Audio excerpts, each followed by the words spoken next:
and he made changes. And guess what? He is giving us gems. If you thought you got gems yesterday, wait till today. And so we are bringing Stuart to the stage. Stuart, welcome. Hey, Welcome, I am welcome, glad to be here. welcome. Thanks for having me. And I got to tell you, one of the things that impressed me the most is I don't know if you know this or not, but I met Catherine and Tommy on the pickleball courts. So you never know where you're going to meet somebody.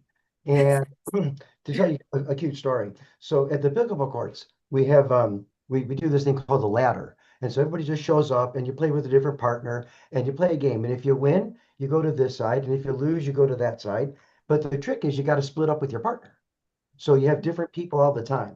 So safe it to say that Catherine and I were always on this side, always being partners, because we're just starting, we're just learning.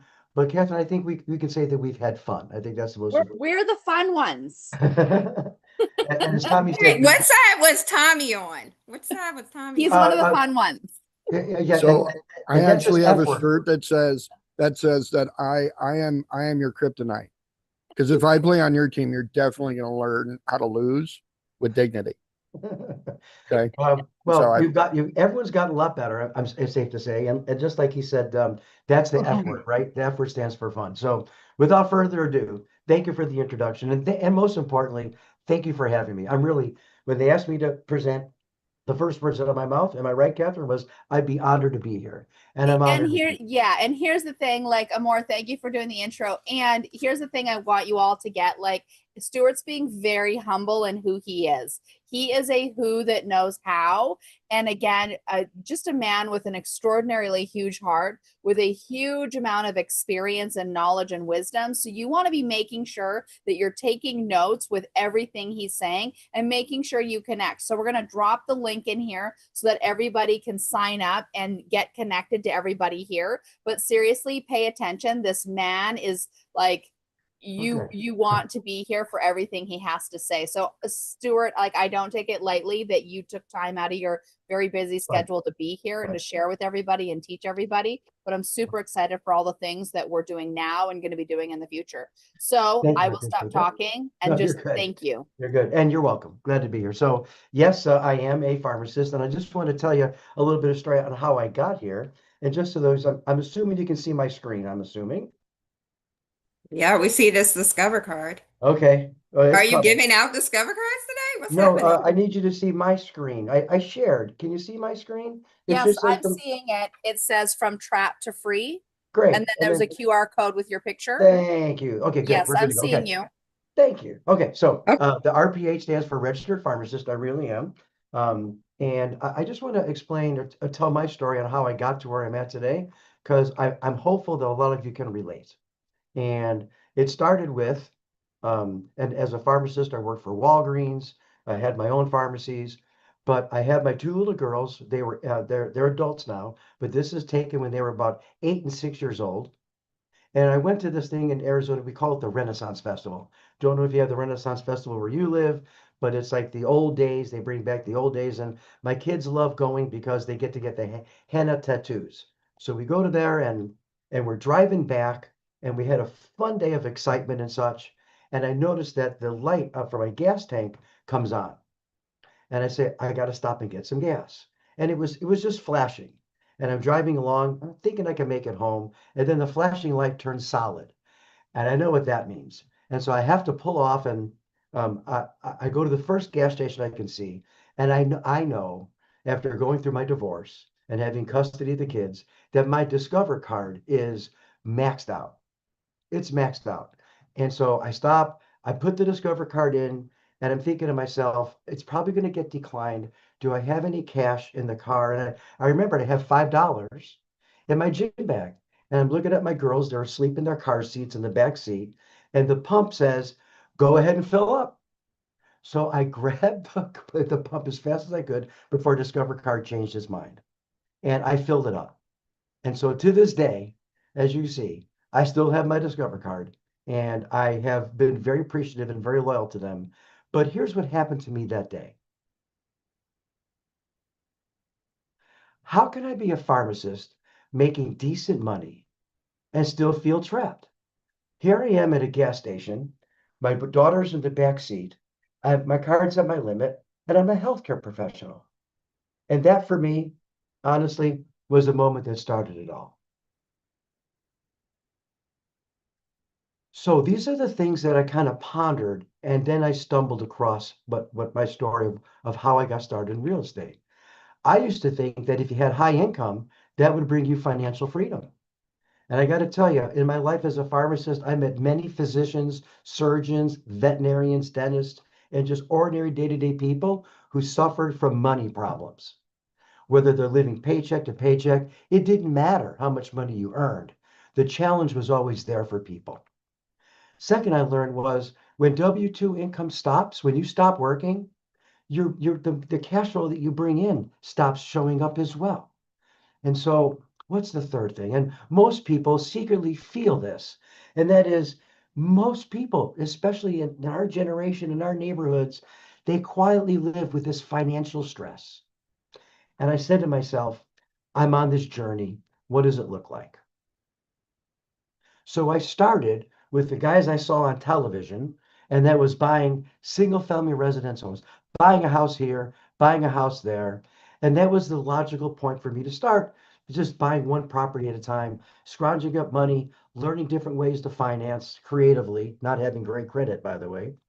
And what I learned was I've had scattered 4 or 5 or 6 houses, I had scattered problems. And I learned that as I started to buy a duplex and a triplex, that I had more units shared the infrastructure and I was able to professionally manage them myself. And for me, that scaling changed everything. And for me also, I learned that the shift from trading time for money to building income that works. And the joke is while you sleep, maybe you've heard it called mailbox money, whatever it looks like. I've learned that it's easier than you think. In fact, let me tell you, it's easier than dealing with the State Board of Pharmacy, big pharma, FDA, drug companies, or how about people who have insurance and their prescriptions not covered by their insurance? You want to see somebody pissed off? There you go. So I want to share with you some golden nuggets about investing, especially when it comes to what we call multifamily. And multifamily is a little different than single family houses. It's usually if you have 4 or 5 or more doors, we call them doors, because people get upset and concerned that they're not going to be able to get financing, whether they have bad credit, or here's one I hear all the time when I teach the classes and when I work with my clients. I ain't got no money. How can I do this if I don't have any money? Well, let me tell you, when you go to buy a house, it's residential. And I don't know if you've ever done this before, but there's things called underwriters, and they're the ones that want to see your bank statements, your tax returns, your W-2s. They want to make sure you have seasoned funds. I like to joke, they want a blood sample, a urine sample, and a stool sample. And they crawl up your butt and they still want more information. And once you fit into their box, okay, once you make it to there, then they go order the appraisal. Then they take a look at the property. So we look at you, underwriters look at you first, but it's different when it comes to commercial lending or multifamily lending. And that is the underwriters look at the property first. They want to see how many tenants do you have? When do their leases expire? What are their current rents? After you that is done, then they'll get an appraisal and then they look at you. So this perception that it's even harder to get financing for like a multifamily, a fiveplex, a sixplex, whatever that looks like, it's actually false. It's easier to get because all banks want to know, and we talked about this a little bit ago, they want to know two things. How are you going to pay me back? And the second thing is, what happens if you don't? So going back to the residential lending side, if you lose your job, that's why they want to make sure you have enough in savings to cover till the next job opportunity that you have. But it's not like that in commercial, in multifamily, and fourplexes, fiveplexes, whatever that looks like to you. It's all about the property because if something happens to you, they still have the income from the rents to pay the loan. That's gold nugget number one. Financing is easier. Gold nugget number two, I had to learn this the hard way. I had a water heater break in one of my houses. and I had to go fix it. And then about 2 or 3 months later, I had another water heater break at another one of my houses. So in a single family portfolio, when you're just buying onesies and twosies, if the water heater fails, it's an emergency call. If you have a roof problem on more than one or two or three houses, you've got two or three different roofs. If I have a vacancy in a house, I've lost 100% of my income. If I had five houses, I got to take care of lawn care five different times, and I have to have five different insurance policies. Unlike a multifamily, I would have one roof, one insurance policy, one management team, and that's me. I do this full time. And whether you want to be on site or not, I call myself on site, even though I have an office or sometimes work from home. If something happens and I need to be there, or if I need to show the property to a prospective tenant, I'm there. I have my own team. They can do the ceiling fan breaks, a leaky faucet, whatever that looks like. I'm not sporadic trying to find someone in a pinch. I have shared maintenance and shared landscaping. And with the economies of scale, it saves me time and money. So now I know if I had a fourplex or a sixplex, if the water heater goes out on one, I'm probably going to need another water heater pretty soon. Maybe I should replace all of them. And if I buy five water heaters instead of one water heater five times, I'm going to get a better price from Home Depot, Lowe's, wherever that is, when I buy five. And so not only does that save me time, it saves me money. So that's gold nugget number two. Let me share with you what I think is gold nugget number three. You can be an active or passive investor. There's no wrong answer. An active investor was someone like myself. I was working as a pharmacist and I bought a house and I started renting that house and I bought a second one. And I didn't mind doing those tasks. Sometimes they're inconvenient, yes, but that's part of the deal. And when you take a look at the monthly cash flow that I was bringing in, I was very happy with being able to manage them myself. I had more control. I knew how to allocate my time. And if you're looking to start on your own and you want to start small and start scaling, there's absolutely nothing wrong with being an active investor. You can also be a passive investor. You invest alongside experienced, they're called operators. You don't have any landlord duties. You just get your returns. And it's ideal for busy professionals, people who work full time, work two jobs, three jobs, where they're going to invest in a project and your money works so you don't have to. So there's an expression that I learned in real estate many, many years ago, and that was there's two best times to invest in real estate. The first is 20 years ago. The second is today. And so what we're always looking for is we're looking for great deals. You could have a good deal, and I got to tell you, there's plenty of good deals out there. But what we're looking for are great deals. So with that said, what investing in real estate gave me, it gave me some options. I can choose how to spend my time and how to spend my life. You know, I joked that Catherine and I met in the pickleball court. I play pickleball usually Monday, Wednesdays, and Fridays from 8 to 10 here in Scottsdale. But wait, don't most people work Monday, Wednesdays, and Fridays at 8, 9, or 10 o'clock? Uh-huh, I do. I work on my forehand, I work on my backhand, and I work on my dinks. That's what I work on. And my business runs smoothly. Also, I have a lot less stress. So, most folks that I come on board as clients for me, what I've learned is that a lot of folks live paycheck to paycheck. And heaven forbid, should something happen, not their fault, a car accident, that they got the flu and they don't work for a few days, and that paycheck is either absent or a lot shorter than you think, now they're very stressed. I'm not going to say that having access to excessive cash flow doesn't have aggravation. Everything has aggravation, but I don't have to worry about making the credit card bill, making the payments. And that's been a game changer for me. And to be very honest, it could be a game changer for you as well. It's not that hard. I explain when I work with my clients, I give the example of riding a bike. I'm not sure the last time you rode a two-wheeler bike. I don't know when. But if you learned how to ride when you were a kid, I'll bet you this. I'll bet you if you came to my office and we went out into my parking lot and I put you on a two-wheeler bike, how long is it going to take you? 5 minutes, 10 minutes before you're zipping up and down the parking lot because you have that skill. And once you learn how to do this investing, it's a skill. No one can take it away from you. There are some changes that happen. I'll give you an example. The color of the appliances, that may change. What type of flooring do we use? What color paint do we use? That may change. But the principles, just like the bike, maybe you rode a Schwinn or you got a different bike, that may change, but the concepts, the values don't change. And what it really provided for me was freedom, building the life that I wanted for me and my family. I'm very fortunate. My son has blessed me with two grandkids. And so now I'm setting up some 529 college funds for them. And so can leave behind a legacy, can lead a very comfortable lifestyle and be able to help others.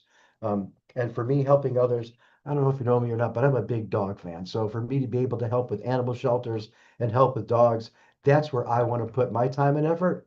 And that's what I do. So here's what I want to say to you. If you ever want to explore whether multifamily investing makes sense, I'd be happy to have a conversation. And that's what it is. It's a conversation as to where you're at and what does that look like for you going forward. So, with that said, again, I'm so thankful for Tommy and Catherine for inviting me. My name is Stuart Gethner. I still am a pharmacist. I'm retired and I volunteer when there's for the county, when there's a shortage. I'm happy to volunteer my time. But if you want to have a conversation with me, please scan. I do something called a 30-minute momentum session where we just sit down, whether it's on Zoom or if you're here in my office, and we have a confidential conversation, a crucial confidential conversation as to where you're at now. What does that look like? And I can honestly say, with someone whose Discover card was butt up against their limit, not knowing if it was even going to allow me to buy a few dollars of gas to get home, I can honestly say, when we have a conversation, you're in a no judgment zone because trust me, I've been there. So, with that said, I will open it up for some questions and answers if you'd like. They told me to spend a little time with that. I'll stop sharing my screen. I'll give you a chance to grab my website, give you a chance to grab my number and my email address. And if you scan the QR code, my awesome assistant Angela has it so that you can just enter your data and we can spend some time together. Okay, so Hey, I here I know am. we have some questions in this room because the gems you just dropped have me just rethinking lots of things. So, and really, I want to look and see who has questions for Stuart. Thank you first for like everything you shared and being willing to meet with people Of too. Like course. that's such a gift. It's such a gift. Such a gift. So questions in the room. What do we have? So I'll tell you a funny story. I teach at the real estate school and I teach real estate investing. And I say, and this is true, Victoria. I say, I'm going to open up for questions. And I am very comfortable with that awkward silence when nobody asks anything. And so I'm just going to have the awkward silence till somebody asks a question So somebody because asked a we know question. someone's going to ask a question. So if you're comfortable with that, I'm just going to sit here and we'll let someone just blurt out, "Hey, Stuart, what do you think of this?"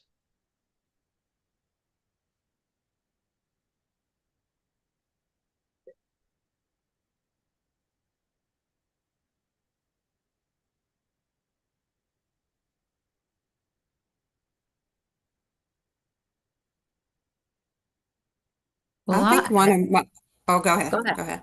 I'll ask. I am very interested. You stated that you started with single families and then you ramped up to multi-units. What was that time frame, that gap? Because obviously, single families are um, not worth as much as multi-family units. So I'm just wondering what that timeline was from you to come from single families to multi-units. So for me, that's a great question. It took years because I was working full time as a pharmacist, and so I just started with, like I said, the houses. But if I was someone like you, if you're just getting started, I would start something that's very affordable for you. Maybe that's a townhome or a condo. And what I have a lot of folks do is wherever they're living now, if they're owning where then they'll move out of what they're owning and use that as a rental. But I'd say it took me about 6, 7, 8, 9 years because I was too busy filling prescriptions, dealing with dealing with your insurance company. That's what I was doing. Yes. But if Great. you had the Thank you. time, if you weren't doing that, you would have shrunk that timeline to about maybe 2 or 3 years. I would have liked to have done that. Yes, I would have liked to have shrunk that timeline.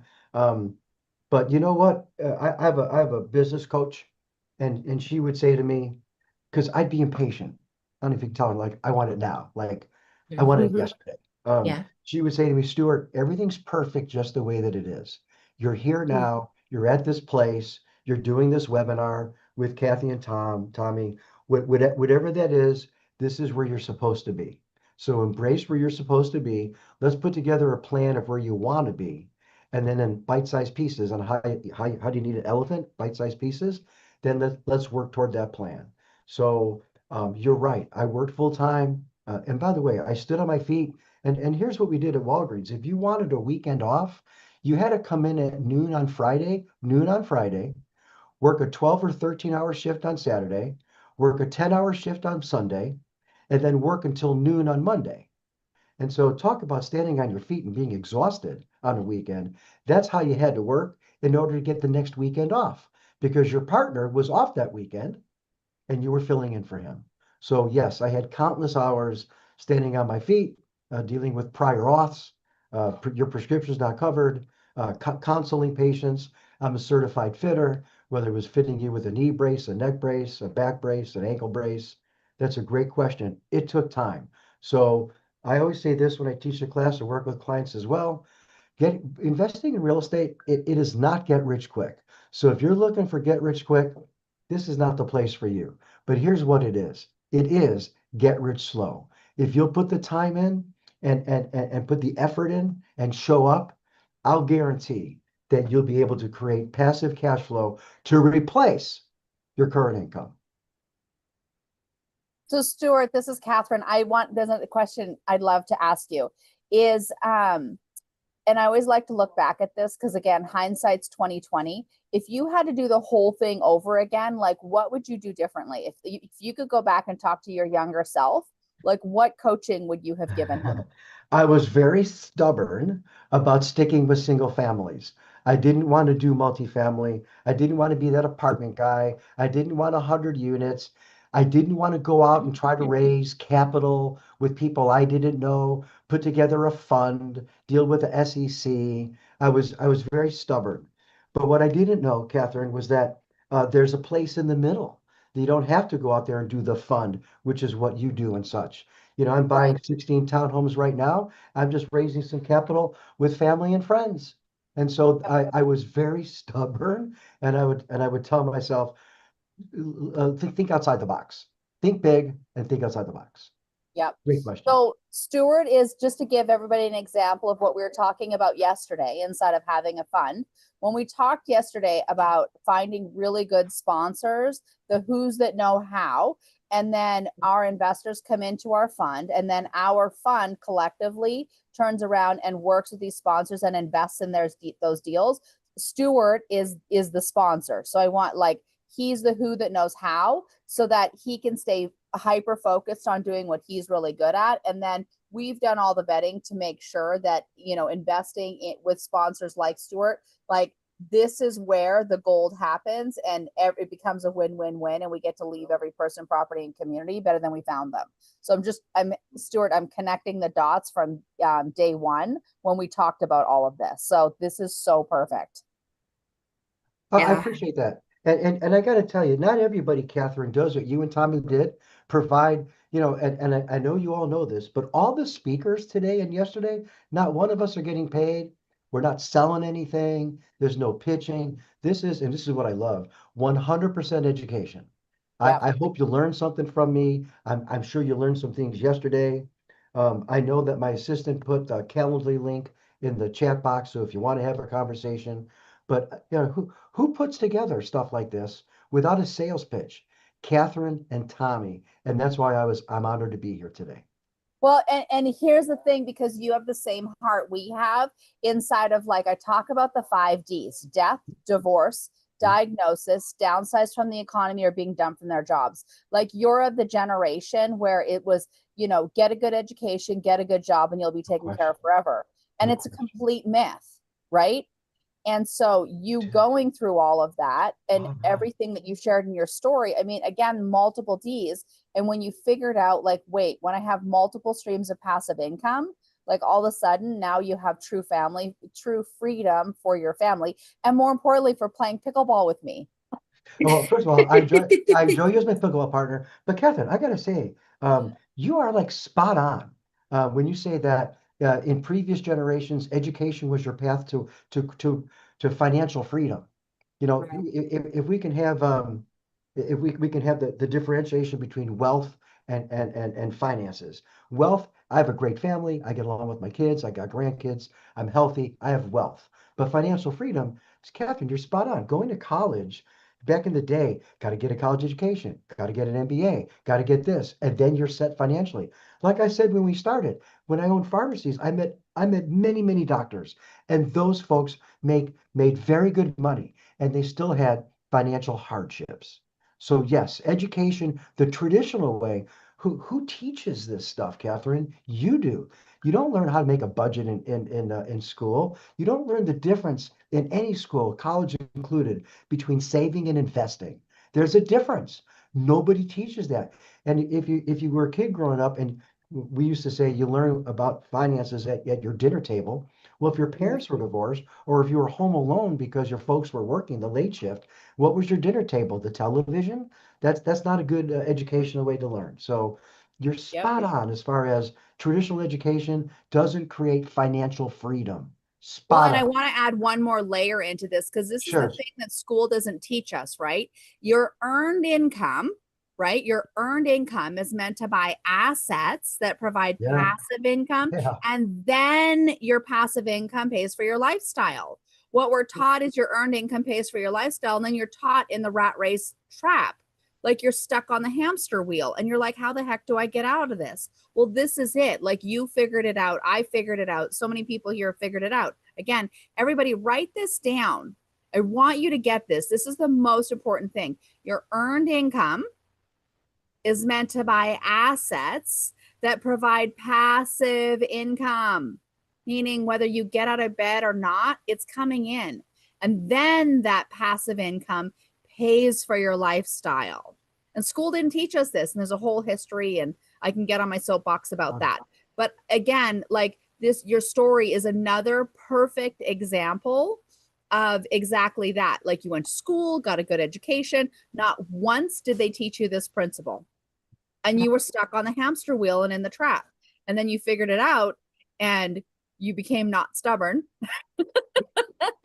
and grew exponentially, and now you have this amazing legacy that you have for your family. And now I'm deeply grateful for your generosity, for coming on and sharing with everybody. And we're going to You're be spot doing on. more things with Stuart. Mhm. So I want you all to be stayed tuned. We have a live event that's happening December 1st, 2nd, 3rd, and 4th here in Scottsdale. So Stuart's going to be there. You guys want to come. This is like the ability to come and be surrounded with the who's that know how, and get in rooms with people who are actually doing it, and have who are committed to leaving every person, property, and community better than we found them, so that you can have that in your life, and the freedom and legacy for your family as well. Again, it's I don't know. Stuart, I absolutely adore you Oh, you're for awesome. so Thank many you. reasons, and am deeply grateful for you. So thank you. Just Thank really. Thank you, Stuart, for being Thank here. you. Thank you Thank you for so having me. much for being here All right. and offering your time. And I think so many of us, I mean, we can take so much from that and what you shared, and that you're even offering us more time. So, like, please, if anyone in the room or on Facebook, all these things, like, please reach out and sign up for time, because I don't know about you, but like when I began in real estate, I had Catherine and I had people who could help me, but there's so many people who you're like, how do I meet the people? How do I get in the rooms with the people? Well, one, you're in this room. So you're in the room with lots of people, and then people are offering their time. And so you want to make sure that, hey, take that next step, take that next opportunity. So thank you. Let's just give it up for Stuart for being here. Woohoo. Whoop, Thank you whoop. for your Everybody put time. fire flames in the Yeah. chat. Say thank you to Stuart for all the things. This is Thank amazing. you. I love it. Okay. Stuart, thank you. Thanks for having me. Thanks so much. So, oh my goodness, that was fire. I feel like we already had, I hope your notebook is full because those golden gems that were shared Mhm. can really change your legacy and change your life. And we are going to continue on with Kim Russ, who I think at the end of the day, man, I'm just gonna have to have another meeting with my husband. So anyway, but Kim Russ is here. She is the co-founder of Curated Co-Living, which is a nationally recognized co-living operator that is across 3 states. And like when I say she's doing co-living, I don't mean just a couple of properties. She and her team have been recognized, um, given the 2025 fastest expansion award by Pad Split, which Pad Split is like the king of doing co-living and all of that. So for her to have that means so much. So Kim, we just want to welcome you. Thank you for your time that you're giving today. And so like let's just give it up for Kim as she gets started and drop some So more gems for exciting. us. And here's the Thank thing, I you. want to say one thing, Kim, thank you for being here. And everybody put some fire and love in the chat for her. Because here's the thing, having accomplished what she's accomplished and be recognized in this way is no small Yes. feat. This is a really big deal, you guys. So give her some love in the chat. And again, like yesterday, I want to remind everybody, even if this is something that you're like, I'm not interested, you never know how maybe in 10 years from now, or 5 years, or 2 years, you go, wait a second, I learned this thing from this amazing woman, and I can actually apply it here, here, and here. So I want you to really lean in, take notes, and super excited about what we're going to learn from Kim. So, Kim, thank you, thank you, thank you for being here with us. Thank you, Catherine. I appreciate that. Yeah, so I'm going to go through a little bit of my journey of kind of how I've got to where I'm at right now, and I'm going to share more about the co-living model. I'm assuming we probably have some people on the call that know a little bit about it, some that know a little bit more. So trying to put some content in here so that everybody can take away some value and just be a little bit more educated on what the co-living space is. But in terms of a larger sense and thinking about the journey into real estate investing for me, I've been investing for about 3 years now. And I always say it's equal parts business acumen. You need to know what strategy you're deploying and have to obviously be educated around that. But mindset is just as important because obviously we always want to be on the nice, sunny day, perfect road, on the way and the journey to where we want to get to. But with real estate investing, as with anything, there's going to be times when you get diverted or challenges come up, and the road starts to look a lot scarier, right? So that's why it's really important to also make sure you're focusing on the mindset component because that's the part that will get you back on the more exciting, happier road as quickly as possible. And that's what will ultimately obviously keep you there so you don't quit because things can get challenging. But as long as you persevere, it's obviously a really great place to be. So ultimately, in terms of my background, I have a very interesting background. So my dream as a little girl was to be a dolphin trainer. So that's ultimately what I focused on, and I was lucky enough to be able to do that. So I did that right out of college for a number of years. Then realized over time that that was not something I wanted to do for 20 years. I loved the animals. It was a great experience. The picture of me in the upper left was me as a paid, like coming in to do a dolphin interaction. And then the picture just to the right is that same dolphin. Her name is Jenny. But I'm a trainer of hers at that point. So it was definitely a realization of a dream. But ultimately, again, realize, okay, that's not the right path. And ultimately now I'm in a corporate role. So I work for AbbVie, Allergan Aesthetics specifically, but I work in corporate sales and I've had a lot of success there, but definitely very different background. But even within the role I'm in now, and Stuart kind of talked about some of this, but just realized it was not, fulfilling everything that I wanted to. I mean, there's a cap on what I can do within that W-2 role. It's also not passive income, right? I'm having to work. I'm trading my time for money, and so that's ultimately kind of what continued my journey from there. We can go to the next slide. Thank you. So I really started to question, like, is this it? Again did the childhood dream that I have, had a lot of success in my corporate role, but it wasn't like truly fulfilling, and I didn't have that passive component. So I always say that the search began from there. And on the next slide, we'll talk, or I'll show you kind of, what that means. So for me, it started with reading a massive amount of books. I still love and read all the time. If I'm in the car driving anywhere, there's always something on Audible on. And it's business books as well as mindset and kind of everything in between. But through the course of really many years of kind of going through these different types of things, I realized, number one, I wanted to build my own business. I wanted to create true financial freedom, and I wanted to be able to build a legacy for my family. Like, that's ultimately what I knew was available. And this is one of my favorite quotes that really speaks to that. It's that if you don't build your dreams, someone else is going to hire you to build theirs.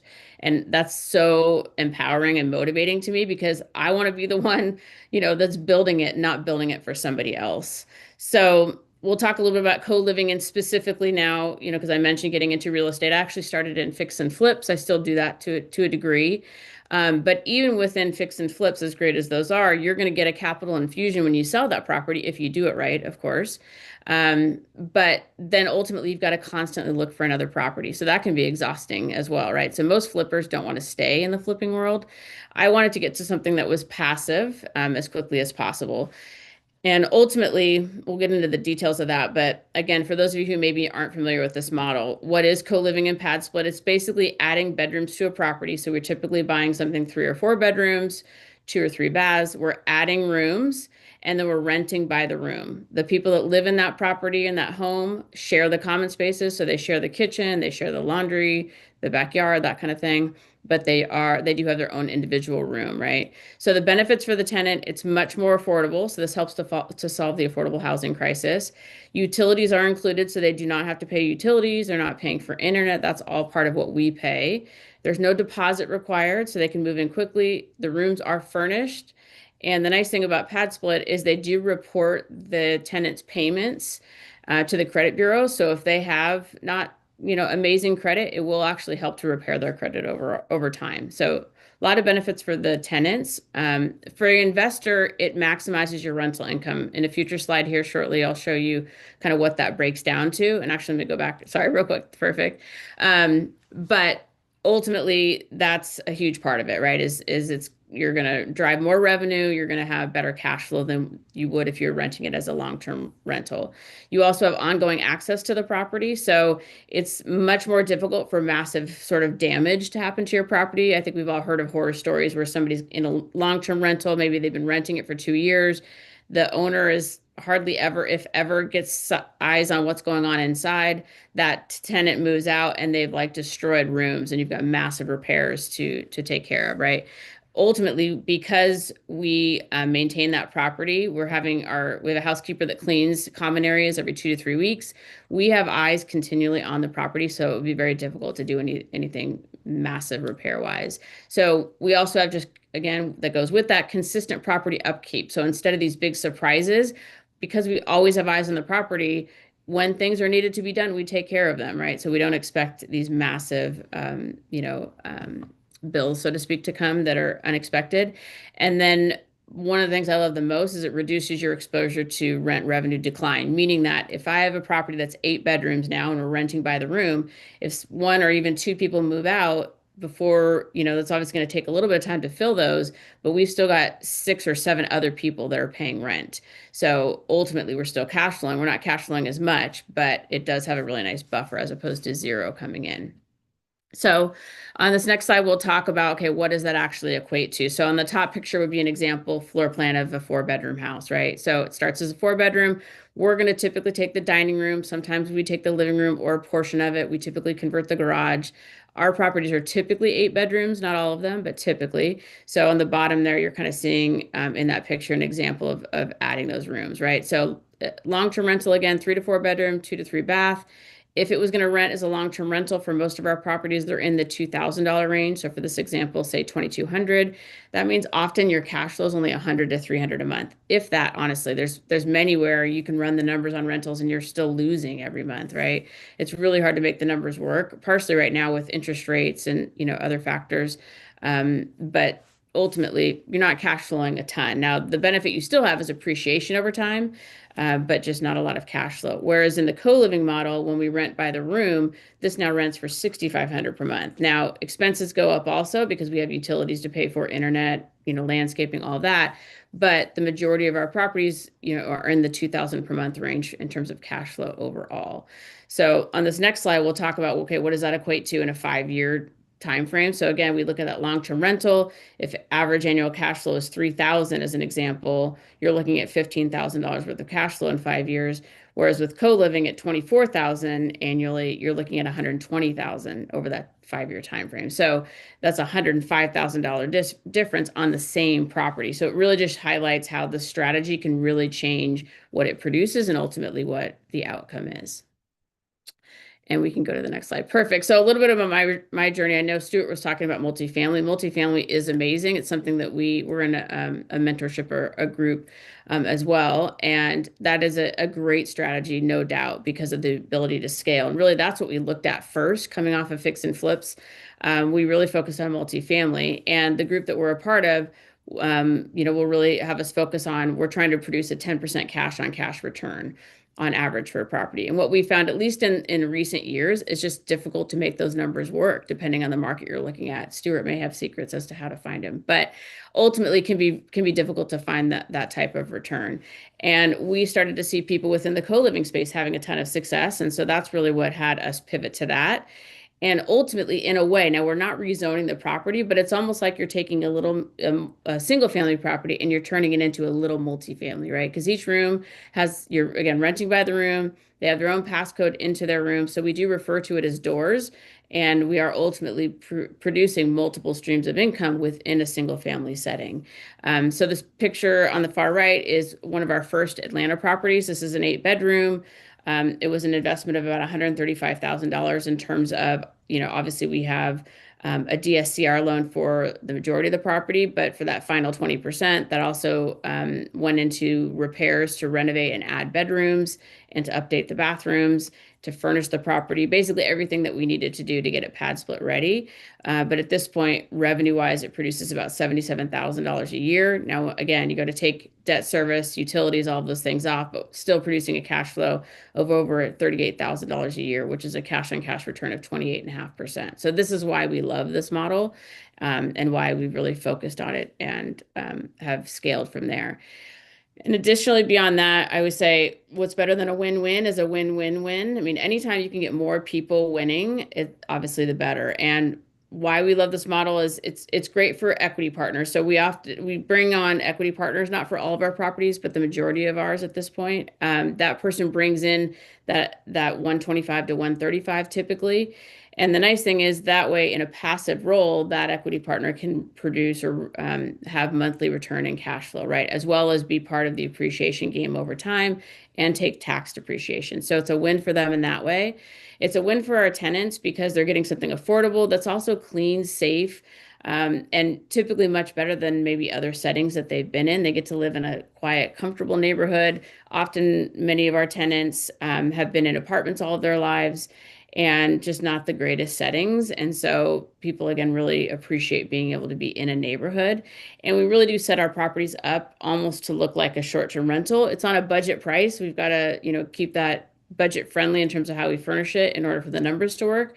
But still, they really have a great experience. And we love getting messages from people about how much they love the property. This was one of ours early on who just, Emmanuel, who was talking about how much he loved the home. He'd actually been to multiple pad splits. We try to make ours a more elevated version, so ours fill more quickly. But again, those are the responses that just fill your heart on a different level beyond just the financial part of it, right? And then it's a win for us in our business because by bringing, equity partners and bringing tenants in and everything, ultimately, we're able to scale our business as well. So it truly is a win for everybody involved, which is amazing. So, and this is another really great quote by Zig Ziglar that I love. He says, "You can have everything you want in life if you will just help enough other people get what they want." At the end of the day, if you bring yourself back to this, and guide what you're doing business wise, no matter what avenue or path within real estate you choose, or any other path for that matter, that will always steer you right at the end of the day. So, in terms of our specific experience, so I live in California, my husband and I do. Our business partners live in Honolulu, but all of our properties, we have technically 18 now. We did have 17, but recently converted another one. And so we have properties in San Antonio, Texas, Atlanta, Georgia, and Phoenix, Arizona. These are all great, markets. And while you can do co-living in California, obviously there's drawbacks to doing it in California because it's a very tenant-friendly state in front of a landlord-friendly state. You also have cost of acquisition and all that. So that's ultimately why we went to these other areas. But the other reason I wanted to highlight this is just you don't need to invest where you live. You can do things remotely. You just have to have a proper team set up in those local markets so that they can handle the things that you need to in those areas. So that was a mindset shift for us that actually the multifamily group that we're a part of really opened our eyes to, because before that I thought, well, we have to live wherever we're going to do a certain strategy. So if you happen to be in a market, whether it's for co-living or any other strategy that maybe doesn't work as well, just know the whole country technically is available to you. So just keep that in mind. And I think on the next slide, this shows our first year. So this is like first property. We technically had a property online in December, but this is from the pad split dashboard. So when you're a host, when you log in, it will kind of show you your how you're doing. So this is the first 3 quarters of last year. This updates automatically. And so at the end of the year, I didn't think to take a screenshot before they change to 2026. So I don't have that, but I'll show you the first part of this year. But ultimately, this just shows the amount of scalability that there is and what you can truly drive revenue wise. So on the next slide, we'll show just more recent. So this is like year to date. So if you look at January, February up until May, obviously we're partially through May, and I think I took the screenshot a week or so ago, week and a half. But March was our highest income or revenue month yet at 86,000 for the month. So we crossed over 500,000 in our first year, and we are on track and expect to cross $1 million in revenue by the end of 2026, which is yeah, we're super happy about and very appreciative of the journey that we're on. And so again, this is not meant to like tout anything. The reason I'm sharing this is to show you what's possible and what's available, and also know that it depends on what your focus is. I mean, 17 and 18 properties is not maybe what everybody wants, and that's fine. You can do amazing things at 2, 3, and 4, right? So everybody's different depending on what your goals are and what you're looking to produce. So all right, so let's talk a little bit about, and I want to be cognizant of time here, but what does this actually look like? This is one of our properties. I think this is our maybe fifth property or so. This was in Texas. This is the actual floor plan. So this was a 4-bedroom, 2-bath initially. And you'll see ultimately, I don't know if you can see, you probably can't see my cursor, but ultimately, we added 3 bedrooms, so 2 into the garage on the right, and then 1 there at the bottom. That was the dining room.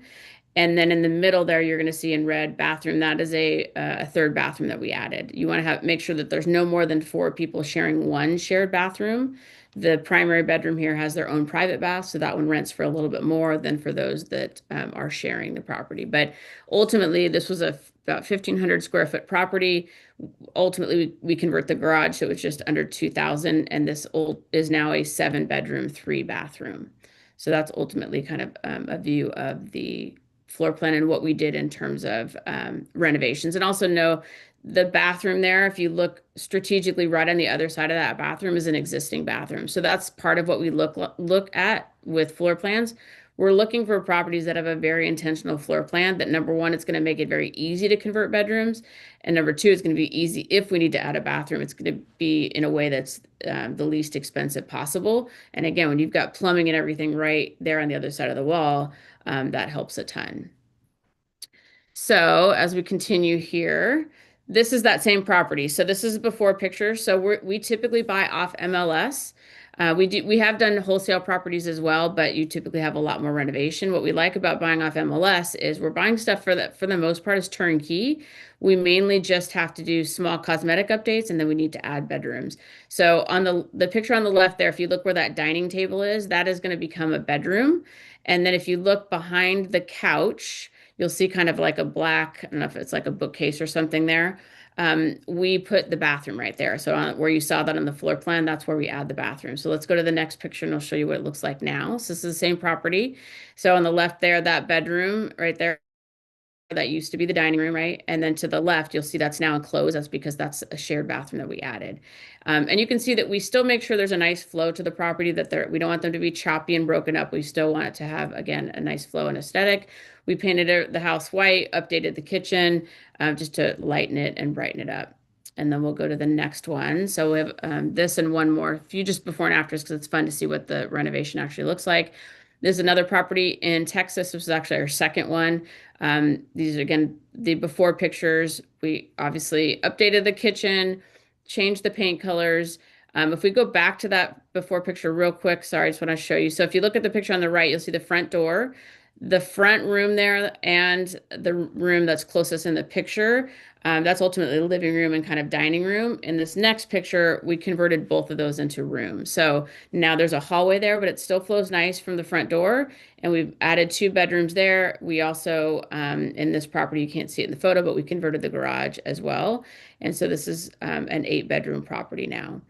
And then on this next one, this is another example of a property where, the kitchen's in decent condition. It obviously doesn't look amazing, but it's decently updated. And so this is what we look for, because now we can do small tweaks that don't cost a lot, but make it look a lot better. Like I said before, we're trying to almost create a short-term rental look on a budget price. So in this next picture, before you go there, it's fine. Ultimately, all we did, the only difference between this before picture and the after is we added backsplash all the way up to the ceiling to give it color, and we changed out that window. The window is really old. It was a single pane, so we changed it to a double pane. So go ahead and go back to that after picture. But you can see that's a very inexpensive way to give this kitchen a completely different look with us doing very, very little. And when we're renting on Pad Split, people, similar to if you're booking an Airbnb, people are choosing on photos. So how your property comes across in photos is incredibly important.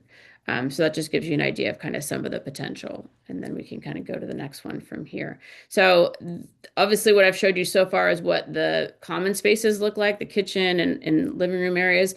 This is an example of rooms. Some of these rooms are in Texas, some of these rooms are in Atlanta, but ultimately we're just trying to create an inviting room that somebody is going to obviously see the picture and say, yes, I want to live there. That's clean, inviting, all of those types of things. But we're able to do that on a budget price. We know the types of furniture to purchase at this point, so we can keep it in the budget we want, but still make it look elevated. And just sharing some sort of best practices around co-living.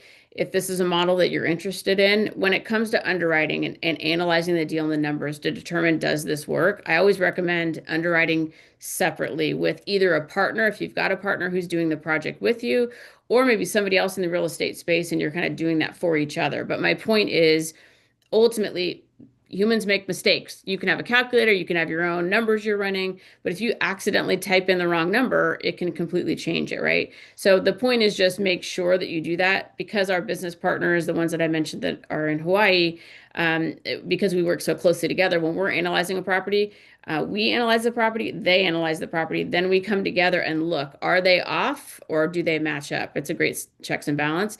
Or the other way, if maybe you don't have a partner, is just making sure you're doing that with yourself. So you're underwriting the property once, then you're literally starting fresh, whether it's with a spreadsheet or a calculator, or whatever you're using, do it again. Because ultimately my point is you just want to flush out any human mistakes and errors, because I have seen that happen and you certainly want to avoid that.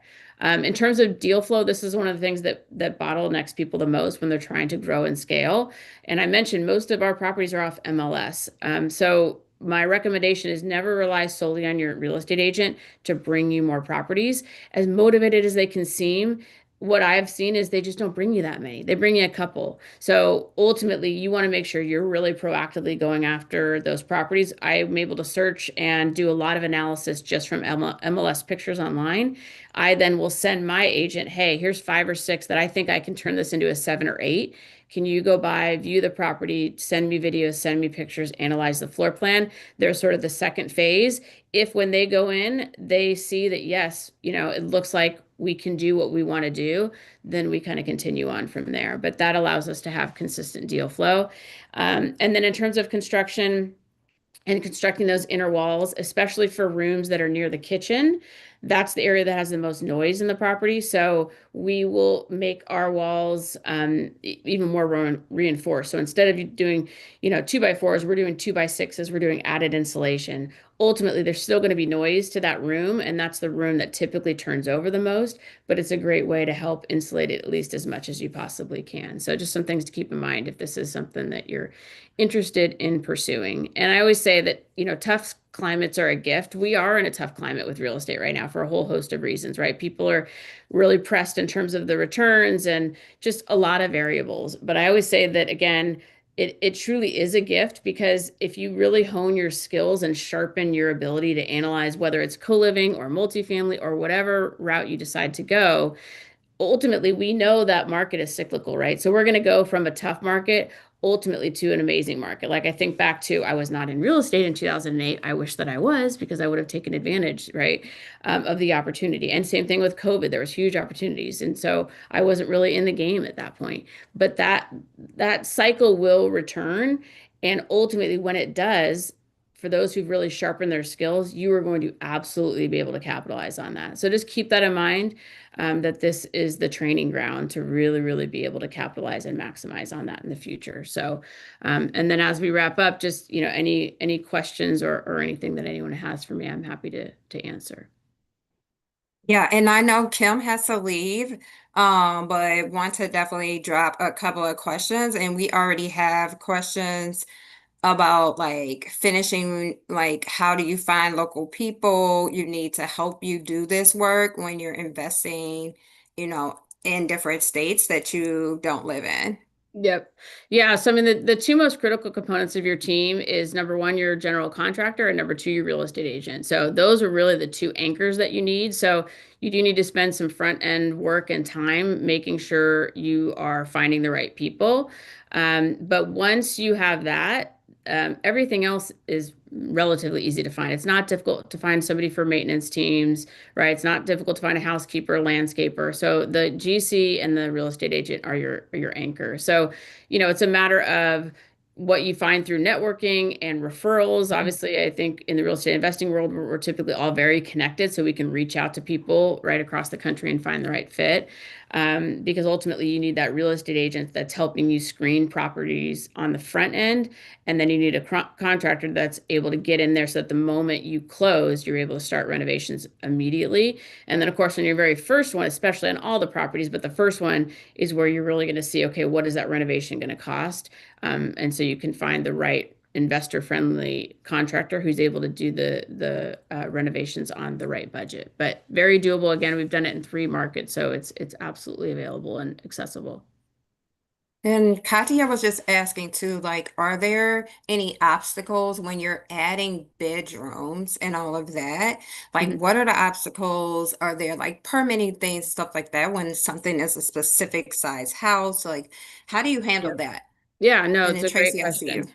Yeah, so there's a lot that we do on the front end in terms of how we identify the property. So first, in terms of the area we're typically looking for neighborhoods that are considered like a B minus C plus, right? So type A neighborhoods or class A, number one, they're going to be priced out. They'd be too high to acquire. But even if you got some incredible deal on wholesale or something, you still would not be in a neighborhood where they would probably be very friendly to this, right? So we are going intentionally to neighborhoods where this is not going to be a problem, right? So if we go through ours, we have homes that, you drive through the neighborhood and some of the homes look great. People have pride of home ownership, but you also see a neighborhood that has, incredibly tall grass and somebody's got a car on blocks occasionally, right? So it's again a B minus C plus neighborhood. So we're not raising any red flags. The other thing is on the front end, no HOAs ever. So we're never doing it in HOA. There's plenty that aren't, so you don't need to. We're also looking for proper parking. So we need at least spots for 2 in the driveway and additional on the street. Know that on average for pad split, which is national and is in a lot of different states at this point, but in an 8-person home, typically 4.8 individuals have cars. Many times they are taking public transportation, so that's another factor. But just know there's not as many cars as you would think. And again, we're looking for neighborhoods where there's a lot of other cars parking on the street anyways. And so most of the time, I mean, very few, I think maybe one of our properties, the neighbors are aware that it's a pad split. Every other one, Okay. they just blend in there, and Yeah. so we're not rezoning. It's still a single family home. We do pull permits sometimes if we're doing, adding a bathroom, something major. But if we're just putting up walls, we're not doing permits. But that's a risk mitigation. Everybody has a different comfort level. So depending on the co-living operator you talk to, you're going to hear different things.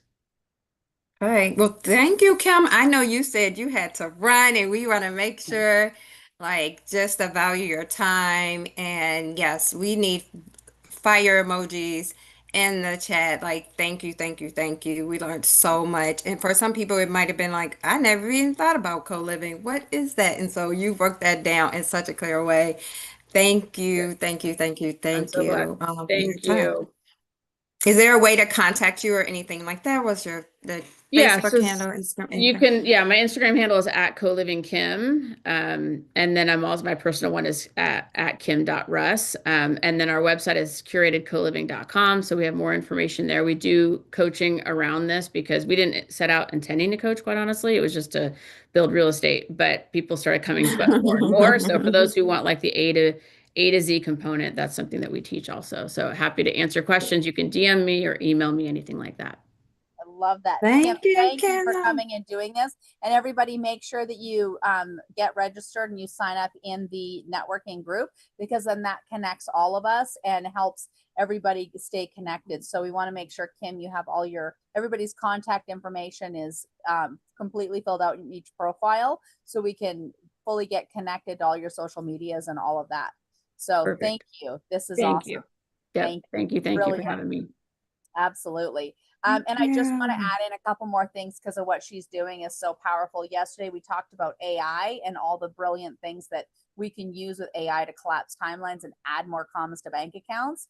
And we have the Deal Hunter GPT that we created and the free estimates GPT. The free estimates is brilliant inside of being able to put in an address and literally take pictures of like the befores of what's needed, and it literally will in that zip code tell you exactly how much it's going to cost to be able to renovate each one of the rooms. So again, another thing that helps collapse timelines. And if you're getting multiple bids from different contractors, it helps keep them honest. So we always do the numbers, and the numbers tell us what to do, which is super, super important. So again, absolutely love what you're doing, Kim. And as for Deal Hunter, the Deal Hunter will actually help you find properties that qualify for this pad split model. So that's a whole other thing. So if you want to learn more about that, please join us 9 a.m. every morning at landsharkmastermind.com/webinar. And you can come there and see how we use AI to be able to literally collapse these timelines and be able to do all these magnificent things with creating passive streams of income. So very, very exciting.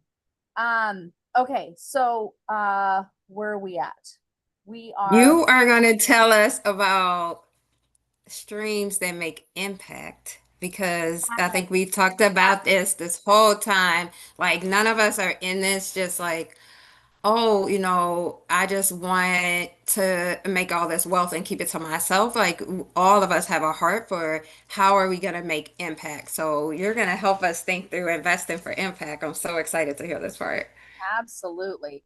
So this is a conversation that I'm really passionate about. So for those of you who don't know, haven't heard my story, where this comes from is in 2018, after being together for 20 years, my husband died very tragically, leaving me a widow and a single mom with 14-year-old twins. And at that time, I mean, we were literally emotionally devastated. but I had created 13 streams of passive income for my family, and it let me take a year off and grieve. And it was during that time of reflecting and processing through all of that intense grief that I got clear that chasing money wasn't the answer, making a difference was. And so from that point forward, I was crystal clear anything, any project that we had anything to do with, that we were going to leave every person, property, and community better than we found them and make an impact. So I truly believe that we can do good and do well at the same time. And if we can, we must. Does it take a little more effort? Does it take a little more thought? Absolutely, it does. But is it worth it? Yes.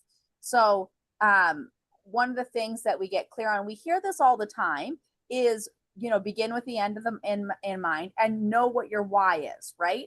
So when you understand what your why is, if you don't know what your why is, here's another book, write this down. Yes, I'm giving you all homework. So not like you don't have enough books to read, but you will by the end of this. Starting with Why by Simon Sinek. When I read that book and I literally remember where I was sitting, like all that entire moment when I got crystal clear what my why was. And all of a sudden, everything became clear. And another piece of understanding what your why is, it's understanding that usually it's that, like, I call it the niggly. Yes, it's a word. It's a Catherine word. The niggly in the back of your mind that you're asking, like, why isn't somebody doing something about that? Right? That is because it's you. So for me, it was all about the children with foster care. So Victoria, do you have slides for me? Yeah, she's pulling them up. Okay. So I'm gonna zoom through this quicker just because I want to keep us on track with our schedule. And then, you know, we can circle back around. But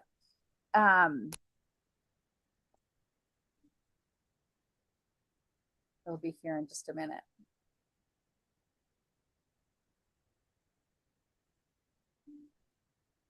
So deeply grateful for our entire team for making this happen.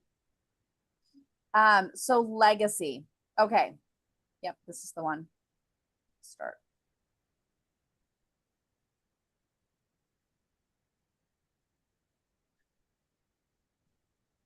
Perfect. Do you want to just go back 2 slides? Victoria, able to go back?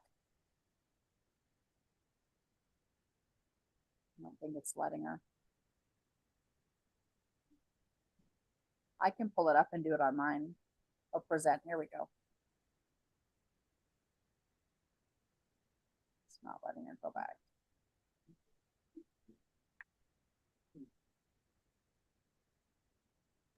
If you like to take it, Catherine, you can. Yeah, no worries. Pulling it up right now. Sorry, guys. This is the fun of doing live events. Tommy, say that was brilliant. Oh, maybe. What? This one? Yeah. And is it? No. No, it's not that one.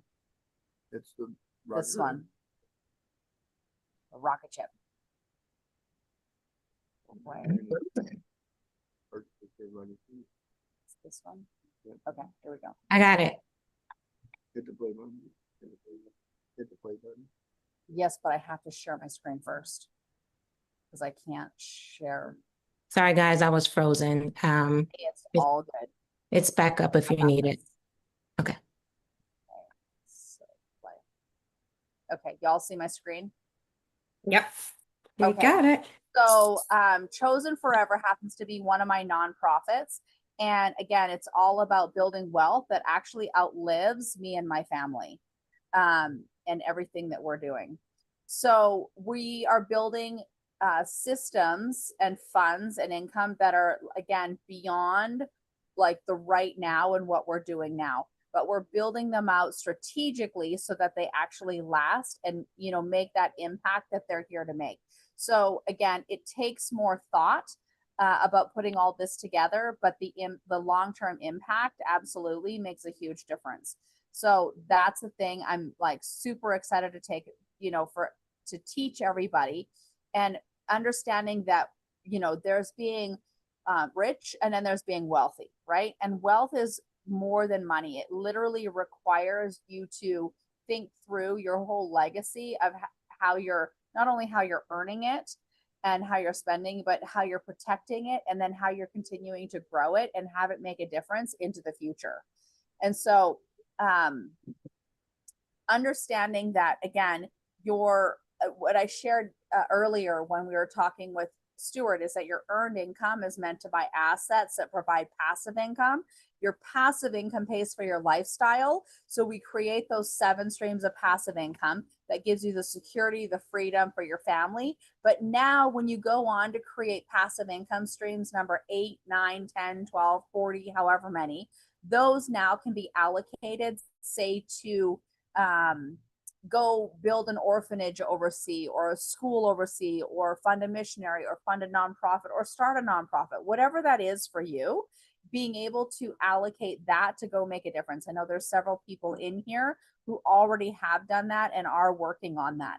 So in the chat, I'd love to hear from you. Like, what are the things that have you, make your heart sing, and the difference that you feel that you're called here to make? Like, I want this to be interactive. You keep hitting me. Yeah, I'm trying to. So rooted in real world transformation. So again, there's your building phase, which, I went through, and then life happened. I lost my husband back in 2009. We literally lost our entire portfolio because we weren't diversified into different asset classes. But again, rebuilding it back, only rebuilding it in a way that was way smarter and stronger, so that we could actually make that difference that we were here to make, and using those painful events and experiences to be able to build forward and go, wait a second, like, maybe, again, I always say, get the no with a happy heart, because God's got a bigger yes. And so the bigger yes, I really feel like, is building this out way smarter, so that we really are making the difference that, God called us here to make. So it's not about accumulation. It really is about transformation. Catherine, I would actually. Oh, and was wondering if they could share what they would do with the impact if they had the resources for that. Does that work? Let's get to the end. Yeah, let's get to let's. So if we had more time, so I'm trying to skip through this, so we'll make time at the end. Yes, because I want to hear that too. So Chosen Forever is both a mindset and tangible commitment to long-term impact. So again, it comes down to, like, the mindset. You have to understand and shift your mindset into understanding that your wealth has responsibility that comes with it, right? And you need to understand that we are simply the stewards of the resources that are being gifted to us through all the things that we're building. And when you understand that like, you really are the steward to this, now what is your responsibility to actually take this and make an impact and grow it, right? And then the meaning behind it, I mean, that is really what gets me up every single day. And I promise you, when you're building something way bigger than you, all of a sudden it's like, okay, on those tough, hard days, that pulls me out. Like 120,000 adoptable children in the US foster care system are counting on me to get my butt out of bed and to realize that life isn't about me. It really is about making a difference. Like, that's what pulls me forward every day when I don't feel like it and I'd rather just go back to bed. So the understanding that accumulation is short term, right? But the reality is that contribution, that is where true joy comes from. Where are you being a contribution in your life, your family, your community? Like, I really want you to look at that, and where can you come together as a family and contribute together? Because there's something very powerful in that. And Tommy has taught us that, again, men bond through vasopressin bonding. And what that means is that when we come together and we solve problems together, with them, like as husbands, as fathers, like all of that, there's this really powerful bond. And I know, like, Laura and I, a bunch of us have all volunteered together, and we create that volunteer and contribution together. The bond inside of our family and communities and friendships goes beyond anything you could even put words to. It's so extraordinary. So I want you to look at where are you being that contribution and being the one to make that and create that for you, your family, your community, everybody moving forward. So this is bigger than you. This is the call to action that's way bigger than you. So the critical distinction of success versus legacy, right? Like, yes, we know what success is. We see it on TV, we hear it in movies, books, all of that, but legacy. Here's the true piece that I want you all to like start leaning into and think more about that rather than, being successful. What if you're actually building a legacy that benefits generations for decades to come, right? And understanding that you're the one who's responsible. The fact that you're here on this webinar with us today tells me something magnificent about you. It's you. You're the one who's being called. Nobody else is coming to solve the problem. It's you. So first of all, thank you on behalf of your families and future generations in your communities for being that one and choosing to be the driver that is responsible for making that impact. Now we just need to put it into action and add more commas. So the true engine is really getting clear. What is it that there's something that tugs at your heart, and inside of you that you're probably not talking about. And this is a safe space for you to start opening up and start talking about it, right?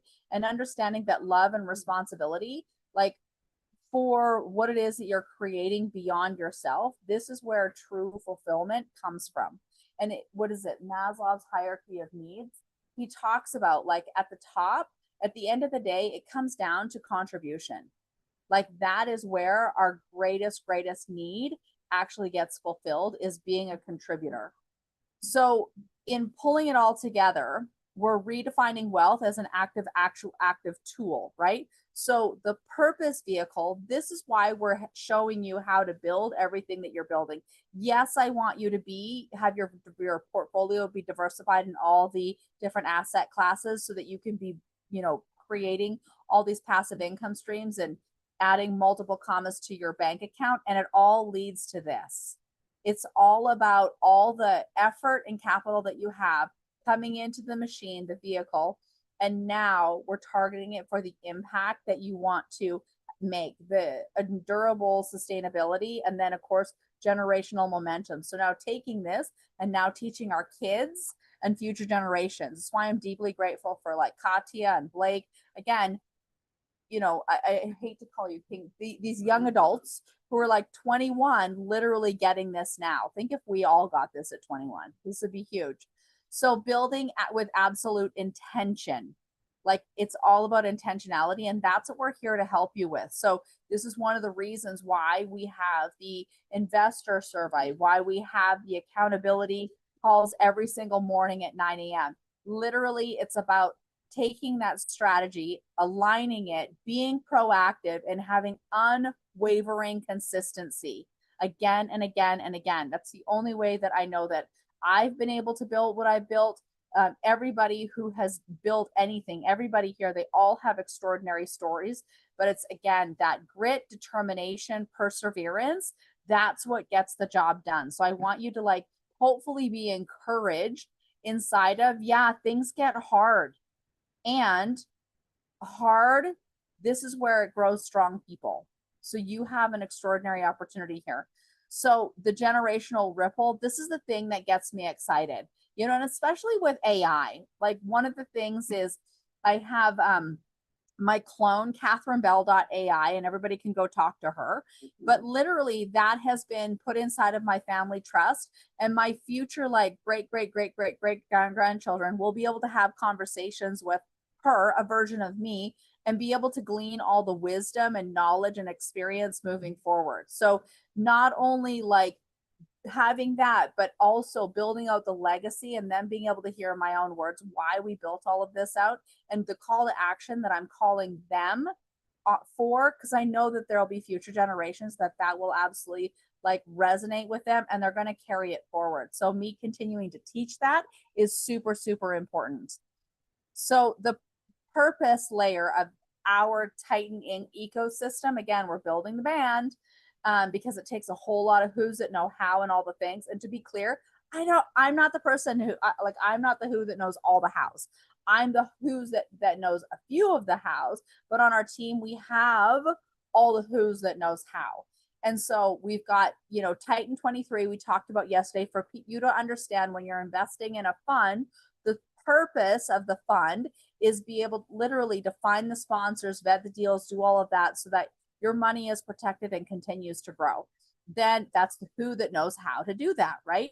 Then there's the Land Shark Mastermind. The Land Shark Mastermind is all about, okay, I want to learn how to find the deals, underwrite the deals, analyze the deals.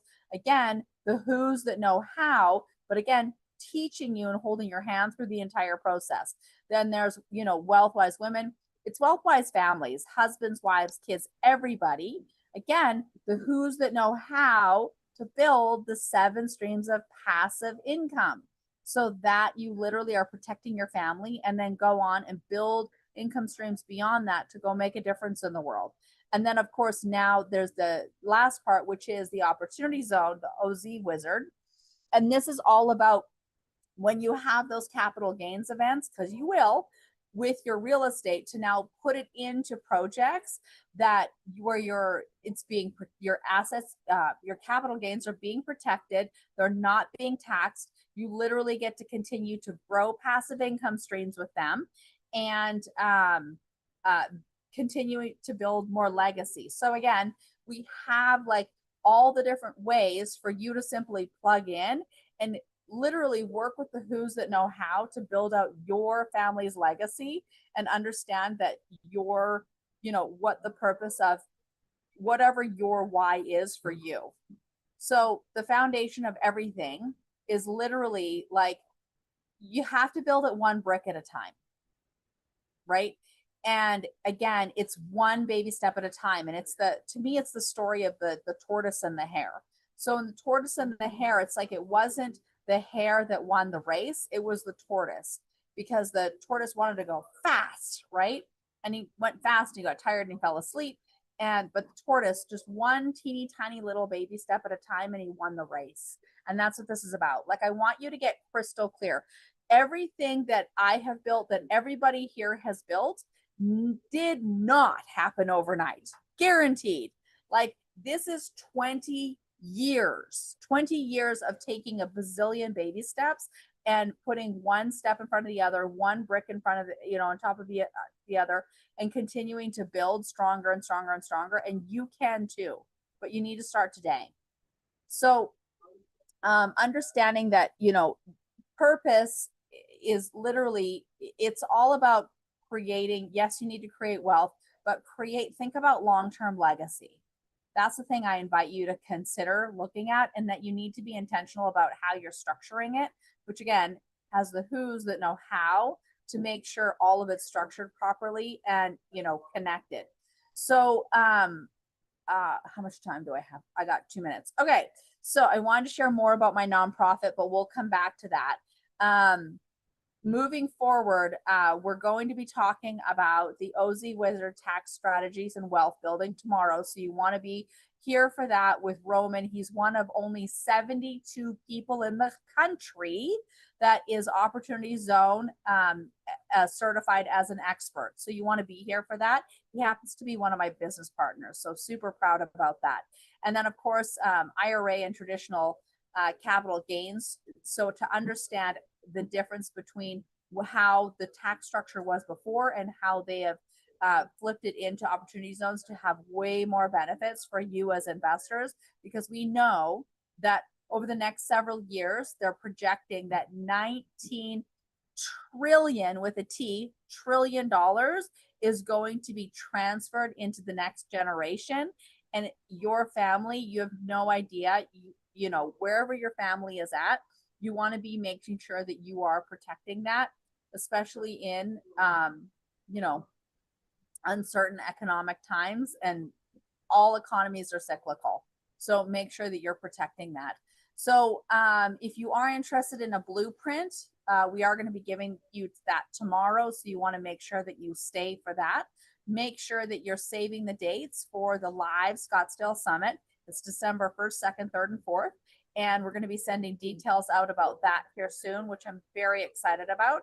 And again, this is about surrounding yourself with the who's that know how.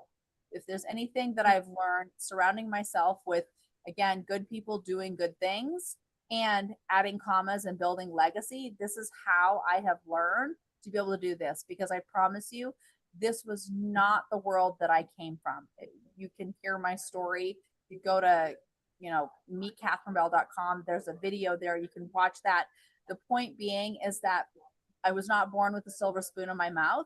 I have literally built everything one baby step at a time, one brick by brick at a time. And I know that if I can do it, you can too. So very excited to have you all here. I saw we had some comments, and I know that we have our next speaker, or is this a break? Nope, we've got our next So speaker. we have another speaker, but let's just take a couple of minutes to I know I just talked answer the really fast. question. No, you did. And so let's just take a few minutes to do that, and or like a takeaway from the morning, because we talked about so many different things. And I think each person talked about impact in some way, which was amazing. And so let's just give ourselves a moment. Like, what's one takeaway you have or a question that you have right now that's coming up for you, as we I'd like have to hear heard from our so attendees much. who are watching. Yeah. And everybody, Yes, what are yes. the takeaways? Yes, Joy. Joy is watching. So I'm sure Joy could put a little something in the chat. Let's see. She might also be driving while she's listening, but if you can, Joy, I'd love to hear a takeaway. And anyone else that's here as well, please, please, please share any thoughts or what's a takeaway. Katya, I did hear you One, jumping off, so go ahead. I have a takeaway, but I don't know if My computer, or can you guys hear me from there? No, if you turn, you were fine when you turned yours off. We could hear you better. okay, can you guys hear me now? Yep, perfect. Okay, so what my biggest takeaway so far is that in order to do good for other people and impact, you have to do good for yourself. Because if you're not secure Mhm. financially, emotionally, mentally, then you don't have the capacity to give to others. So a lot of times I hear like, oh, it's very selfish, very self-centered to take care of yourself, but Mhm. actually it's very beneficial to yourself and to so many other people, because you cannot impact without being a stable person yourself. So that's Oh, very so good. important, in my opinion. Yeah, so Well, it is good, the so good. responsible thing to do. Like, that's the piece to understand. Like, you have to put your oxygen mask on first before you can help anybody else. So, yeah. Deanna was like moving her hands. Yes. Now, she takes a lot of flights, which leads into this. Again, super happy for all of you who may or may not know. I am Canadian, very proud, and American. I have dual citizenship. And I'm super excited for this next woman. I know more, you're going to introduce her, but she's a fellow Canadian doing amazing things. We love her, all these Canadians. Woo woo! So, Amor, go ahead, and I know I'm like taking over, but go No, ahead and introduce hey, this amazing woman. you don't have to apologize whatsoever. Deanna, I mean, even on the slide, like she just really encompasses like beauty and grace and luxury, which she'll be Oh, talking to us about. She is a lifestyle investor, and she wanted to make sure that like everything was perfect and together to really pour into us and learn how we can also have the opportunity to invest in luxury buildings and all of that. And she's been doing this for a long time. Like this has been her and her husband's experience, and it has allowed them to travel and enjoy life. And some of the things that Stuart was kind of sharing with us earlier. So we're so excited, and I love that she has how to get in contact with her already on the screen. So please, please, please make sure you contact and reach out to her as she talks to us about the F words. And I don't know what those, oh my goodness, what F words is she gonna share with us? But we can trust, we can trust. It's gonna be all great. Deanna, tell us a little bit. Oh, I am so happy to be here. So grateful to be here. I had the amazing blessing of meeting Catherine years ago, and she has spoken to my community. I'm thrilled to be here. I'm actually doing some work in Scottsdale, and that one of the most exciting things is getting to see Catherine. So my husband and I have been investing for close to 30 years. And we've been investing across 3 countries through multiple market cycles. And so I think it's really important. I see someone like Katia here learning and absorbing, and she's really picking up the nuggets. As you go along your journey, you will pick up nuggets from people. And so, I think that Kim said it, we don't share numbers and things to brag. We share them because, like Catherine, I grew up in a small town, not from a wealthy family, but I've been able to create a lifestyle of my own design and go live it. And as a young girl, I didn't see many role models. I mean, I lived in a tiny town. There weren't really business women. There were some strong ranching women that I saw. That was sort of my role models. And then I saw on television the beauty of Southern California. And I said to myself, oh, I would love to live there amongst the palm trees and drive a little convertible. And so I started making decisions. But here's what happens when your why is that strong, when you know every single detail, when you are crystal freaking clear on what it is you want, what that North Star is, they're not decisions. It is simply, will this get me there? Yes, I'm going to do it. Does it not get me there? I'm going to think twice about it. So that is why when you hear someone like Catherine mentioning know your why, when you get beat over the head with it, with a little champagne bottle by me, know your why, write it down. Make sure that you understand exactly why you are getting up in the morning. Know exactly what you want your days to look like. And ladies, your life will change. The lives of others around you will change. The ripples will grow, and you'll be able to get up on stages around the world with a pink background and some pink sequins on, and people will listen. And that is what I want for you. Yes, I want you to go make money to take care of yourselves, but I want you to use your choices and voices to create the lifestyle of your own design with the portfolio to support it. So if we can just go back one slide quickly. I wanted to show you up in the corner, you may think that's my vision board. And a few years ago, it may have been. That is now my lifestyle board.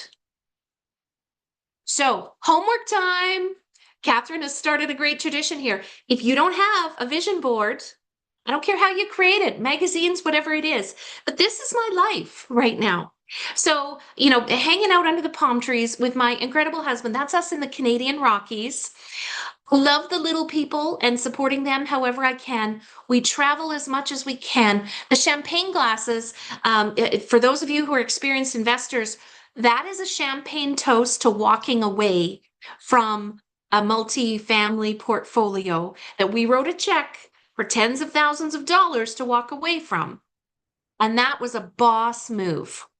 So cheersing not just the wins, but the wins that come in different packages, helping women, teaching and educating. This is my husband and I. You're going to laugh at this. We are in Florida. And don't I look like I'm on a ski hill? We're watching baseball. It was 50 degrees for spring training in Florida this year. Okay. But this was a huge dream. This was one of the last promises I made my mom. My mom died at 47. Her mom died at 47. Her sister was diagnosed with cancer, with breast cancer at 47. Her sister's daughter, my beloved cousin, died months before her 40th birthday. You don't have time to waste, ladies. I lived with an expiry date, and it allowed me to say, I gotta go do it. And so I did it. And then at the bottom is the luxury homes that we're building that I'm so excited to tell you about in the Scottsdale, Paradise Valley, Gilbert areas. Okay, now we can go to the next slide because I want to tell you, if you haven't already figured out, where's my Mel Robbins fans? Put something in the chat there. Any Mel Robbins? Yes. 1, 2, 3, 4, 5. 5, 4, 3, 2, 1. Yes. Love it. Where's my Beth Dutton girls at? Who doesn't love a little Beth Dutton? And I have a pair of socks that say, one says, I love Jesus, and the other says, but I cuss a little. There I am. I like to think I live right in the middle between these two ladies. I'm going to tell you like it is with a little bit of love and hopefully a lesson. Okay, let's keep going. So, values. We have heard from some incredible people. Stuart this morning. I'm so aligned with Stuart. That was amazing. And then we heard from Kim and then Catherine. Yesterday, we heard from the other speakers. What are your values? So there's a QR code. You can go and download this for free. There's 3 documents there, including the F words, which is coming up. But a values exercise, you're going to sit down with this list of words and a glass of bubbles or a cup of tea, whatever your pleasure is, and circle, as you look at this list, the 15 words that sort of pop out at you. And maybe have a nice little stretch, little sip of the bubbles, go back to those words you circled, and pick half of them that truly resonate with you. Then you're going to go back the 3rd time. Now you should have a list of about 8 words. 3 of them, I promise you, are going to be waving at you and saying, pick me, pick me. It's amazing to me. I'm sure, I know Catherine probably does this type of work annually as well. These words can change. First time I ever did this values exercise and family didn't pop up as one of my top 3 words, I was horrified and I thought, please don't let my children know that. It wasn't the family didn't matter. It was that everything was sort of going okay at the time for family. So the value was still there, but I wasn't as focused on it. I'll tell you, last year, my words were simplify, peace, and security. Interesting, right? Not growth, not evangelism, not teamwork, but they were really centered around the experience that I had been through in the previous 12 months. That's why I say do this annually after every big event in your life, whatever it may be. So go ahead, you can QR code and download this clarity package. All right, let's go to the F words. And if you hit it again, I think I have an animation on that slide. Oh, there we go. That's good. Yeah. So the F words taught to me by the great Rev Tour, who had 5 of them. I've added a few more. This document is in that download as well. What I want you to do is think about these beautiful F words that lead to fulfillment. Faith. Now, a point on that one. That can be in a higher power. That can be in yourself. A lot of us need to work on that one for ourselves. Finance, fitness, both physical and mental, family, friends, finding and learning. Here we are, these 3 days, finding and learning together. Isn't that amazing? And then talking about the last one, for others. Fun is in the middle. And I will tell you, for entrepreneurs and investors, often we lose track of that one. So take this form and think about outcomes. Now, outcomes are just past goals. Your goal may be on the finance. Let's say you want to create $100,000 in passive income this year. That's a great goal. It's a SMART goal, right? Specific, measurable, attainable, relevant, time-based. But what is the outcome? You want to earn that $100,000 maybe so you can leave your job. Maybe so you can be picking your children up at school every day. Or in my case, spending time with my mother-in-law who's in memory care, 3-minute walk away from my home. What an incredible outcome that is to know, as just happened 15 minutes ago, she can call and my husband went out the door and he's there in 3 minutes. Do you know what that sense of security does for us? That's the outcome of the thing. So go in, take this form, and this one is a living form as well. And I will tell you, Do it once, give it 24 hours and go back to it. Fill out these F words and start to figure out what truly matters to you. If you can put 2 or 3 outcomes under each of the F words, this becomes a really great scorecard for you, a way to measure what you're doing. And then you get to take a look at your calendar afterwards and see if your calendar reflects your F words. Okay, love it. So there's that QR code. Let's keep going because we want to talk about luxury homes. So, ladies, fire it up. You've got to have the right mindset. You've got to have the right goals and outcomes. You've got to have the right people. You've got to have the right education. Oh my goodness, these are all the things that are in rooms like Catherine has created for us here today. You got to create the right team. Remember, Kim was talking about her realtor and her contractor. You know, I invest across 3 countries. How can I do that other than having great teams? We've been running a boutique hotel in the Caribbean, and I can tell you some lessons that we learned on the right team and maybe the wrong team.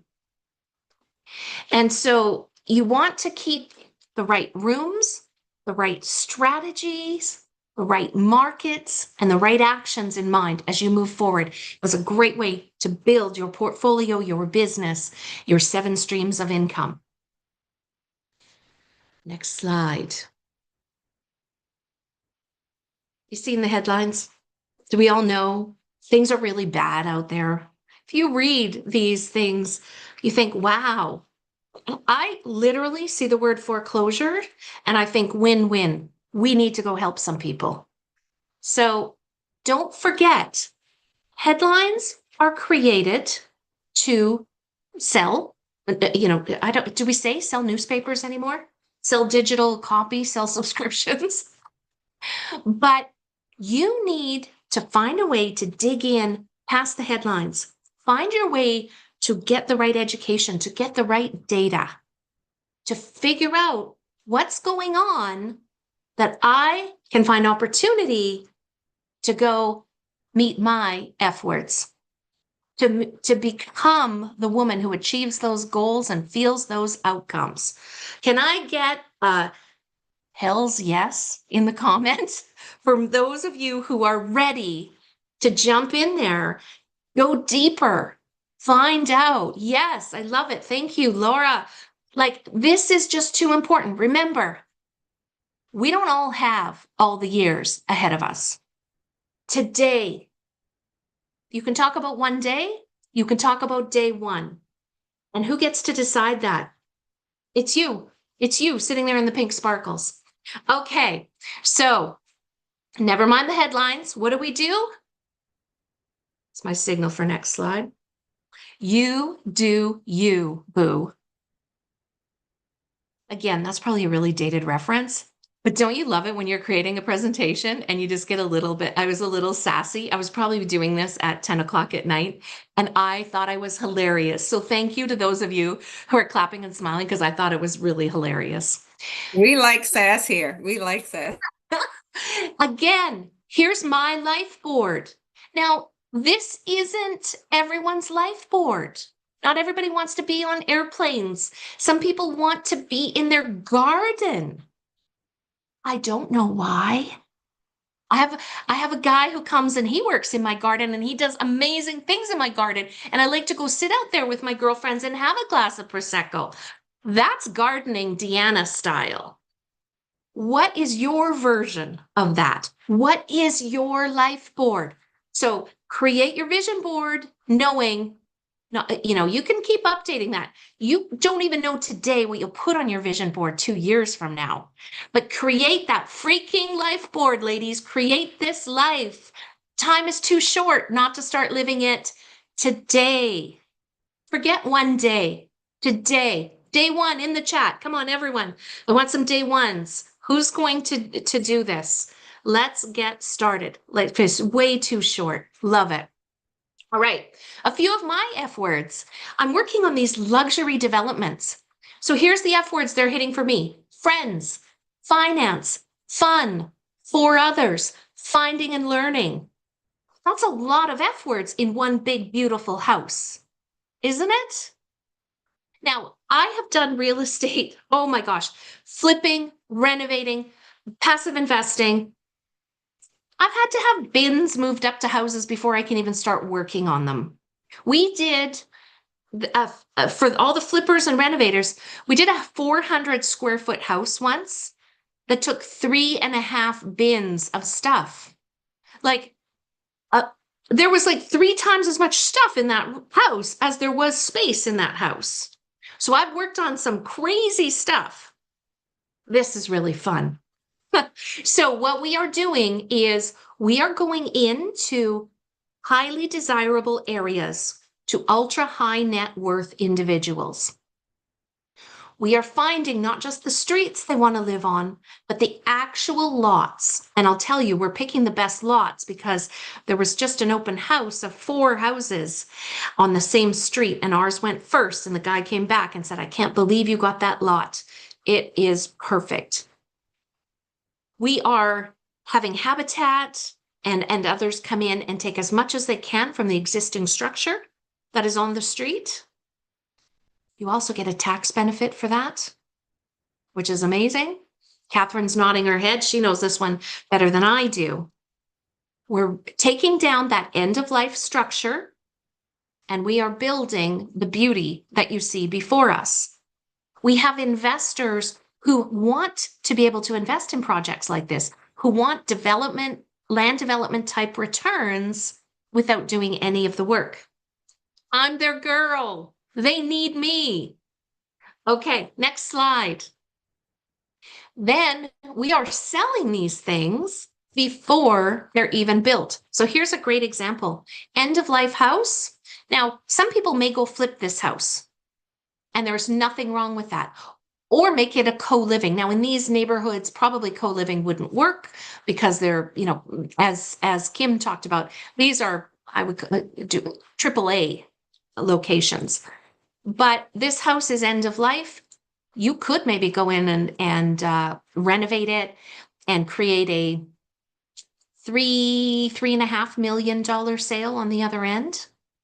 We're knocking it down and we're creating a $7 million sale on the other end. The one at the bottom there, you can see it's at framing stage. That's actually just sold at framing stage. The next slide, let's talk about how we're doing that. So imagine, do I have hands up for anyone who's worked in development? Yeah. So with development, it's like owning a boat. So if anyone wants you to invest passively and they tell you I can pay you monthly, you got to wonder why. Because development is just a big hole that you throw money in for a lot of months. Catherine's nodding her head. She's owned a few boats in her day, living in the middle of the desert, right? So development, you buy the lot and you just have to build, baby, build, and that costs money. You got to pay a lot of people. I've been in development projects that have 5 years. I'm actually in a development project on Biscayne down in Miami, the tallest skyscraper south of Manhattan. That thing's going to take 13 years to build. I'm not seeing my money for 13 years. These houses we're building in 15 months. And the best part about this, the buyers, the end use buyers, these ultra high net worth people who are buying their 3rd or 4th home, or their professional athletes, they're coming in and they're building the home, buying the home before we've ever built it. They're buying it at land or at framing. So framing is when you've got your 2x4s standing up in the air. You maybe don't even have drywall. Well, why? How are they doing that? Well, these people are looking for a place to put their money. They're paying cash for these things. We're all going to get there one day, ladies. We all want to be the rich people that we have to help with these projects. Did you know there are people with so much money that we've got to help them? They don't know what else to do with their money. They're looking to put these into projects that are very low risk. They're more worried with their capital preservation than returns. So they're quite happy to put money into these projects and have a house that they maybe go use 3 months out of the year. Or They might be a professional baseball player who comes to spring training in Scottsdale for 2 months, and they just want to know that they have a great place for their wife and young kids, maybe their mom and dad, to come watch them, and then the house will just sit there. So, great question, Katia. How do we find find these people? I'm working with a network of people who belong to this group. And these people exist out there. They're the ones flying those PJs in and out of Scottsdale. They're the reason that the Scottsdale airport has to increase their capacity. And Katia, you're going to be one of them. I know that because you're starting far enough in advance. Thank So yes. would this be a partnership? Like they would be working with you, or would they be hiring you to build the home? It depends. Some of them are partnering, investing on the actual development. Others are just buying the end product. So they're coming in and saying, I just want the house when you're done. So this is transactional. This is really fancy flipping, if you will. These are like massive flips. Okay, next slide. Isn't that bathtub incredible, by the way? Like anybody who has ever mucked out a hoarder house, you know how happy I am to be dealing with that bathtub and a designer? So I thought, in the spirit of 7 streams of income, I was going to tell a little secret on myself. You need to think about your streams of income. Here are mine. I do passive and active real estate investing. So I invest in developments. I'm actually active on these Scottsdale luxury builds. Why? Because I want to, because it's fun, because I can't stop myself from doing something. But you want that passive income going behind you, just like Catherine has. Catherine doesn't have to do this event. She's doing this because it's her for others, the finding and learning. It's family and friends for her. It's not financial. Trust me, nobody makes money on events. And Catherine's giving away some of this incredible content for free. So passive and active real estate investing are the tools. I'm as active as I choose to be. I do coaching and education. Why? Because I love it. I do events. I'm doing a collaboration with a women's group for entrepreneurs. We do these little events. Women come in who are just starting their businesses and they rent a little table in our events for $300. And it's magical. And there's always women crying by the end of the day. And I love it. I also do business and project consulting as I choose to. Again, that's very active and transactional though, right? Catherine and the group are helping us to start doing more passive income. The other one that I choose to do is to become an advisory board member. I'm only helping where I can, where I have impact. So I sit on my city's city council advisory committee for housing. I get to sit in a circle with the people who are doing incredible things every day. They're doing affordable housing. They're doing sober living. They're doing office conversions to affordable housing. They're doing indigenous. They're doing shelters, all of this. I get to sit there as a developer. We all sit in a circle and we try and come up with solutions that everyone can live with. It's amazing. I have one of those meetings today. I'm so excited about it. And it's my way of for others. But I'm also finding and learning. I'm learning a lot. So what does your fulfilled life look like? Write that one down. Take a picture of this slide. Are you living your F words? What business and portfolio, what 7 streams of income will you build to support your life? So you can jump on an airplane, so you can create an online summit, so you can create an event. Next slide, please. Get connected with the ladies in this room, with the people in this room. They've created this app, which looks incredible. I am going to be connecting with people after this event. Please reach out to me if there's anything that I can do. Let's all follow each other. I want to see, do you guys not want to know where Kim's next project is? Right? Do you not want to know what Stuart's next words of advice are?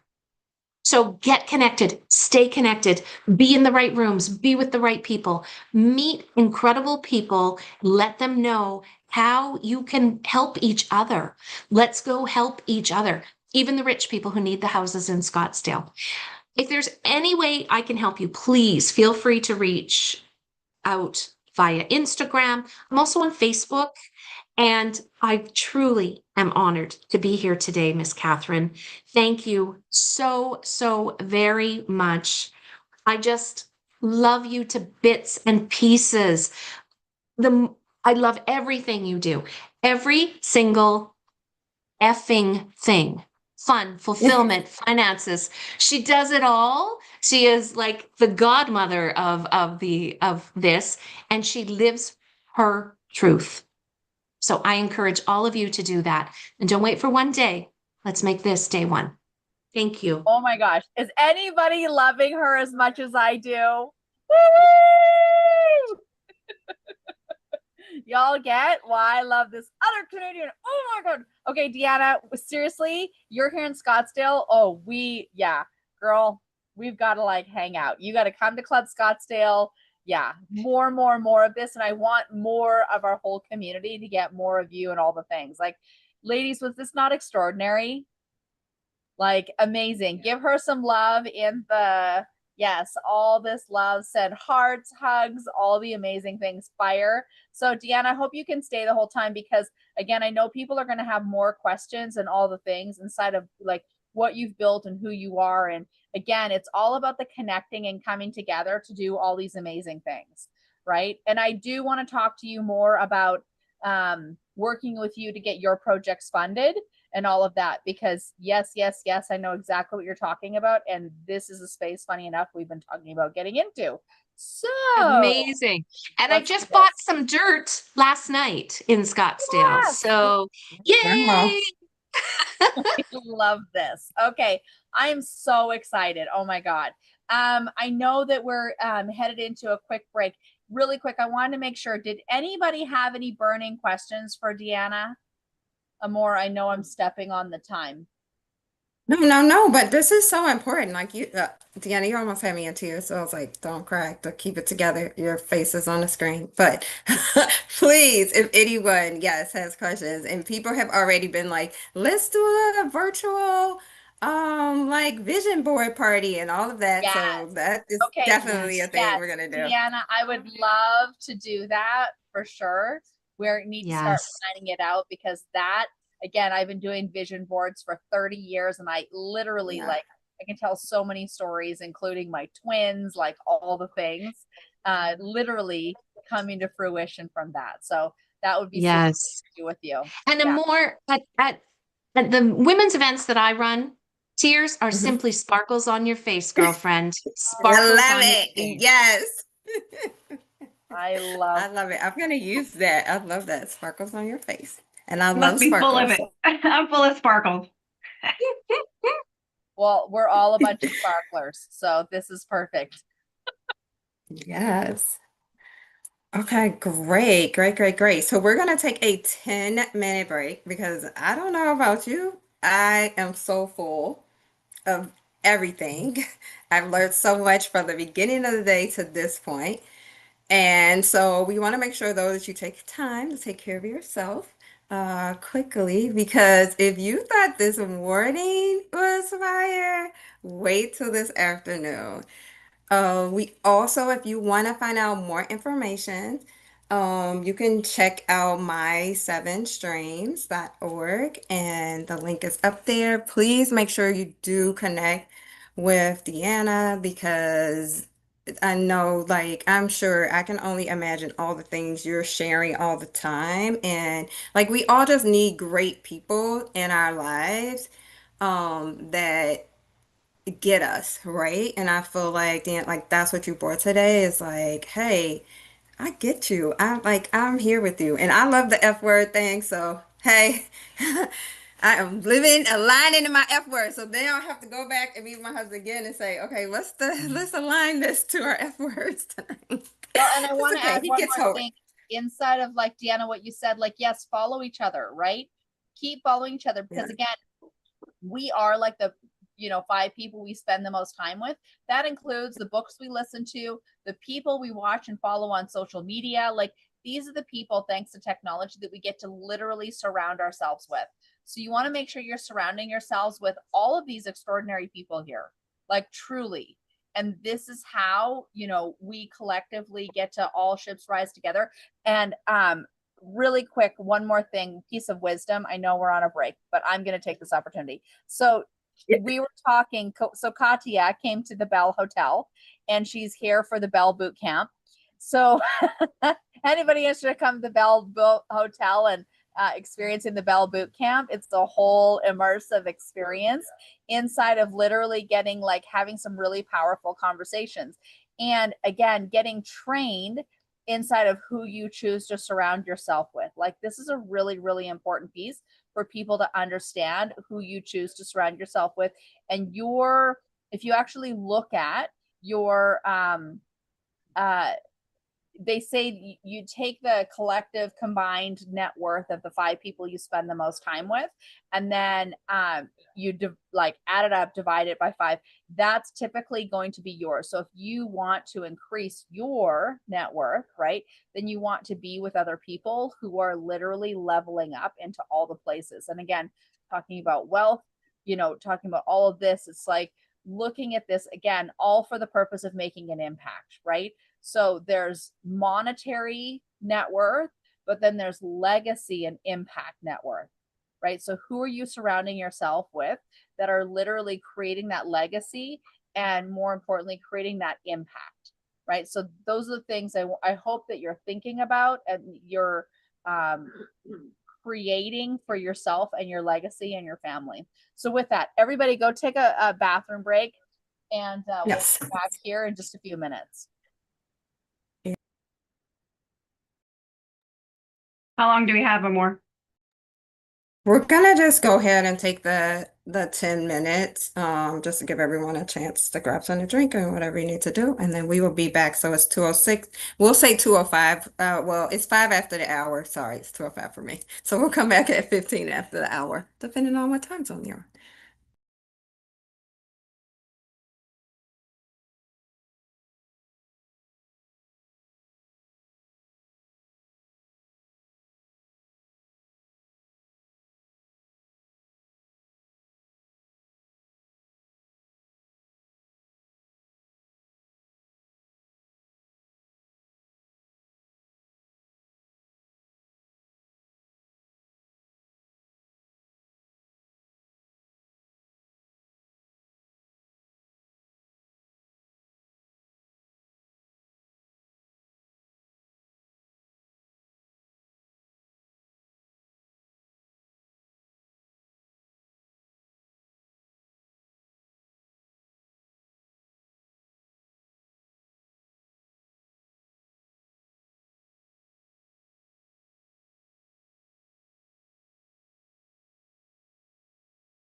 All right, welcome back.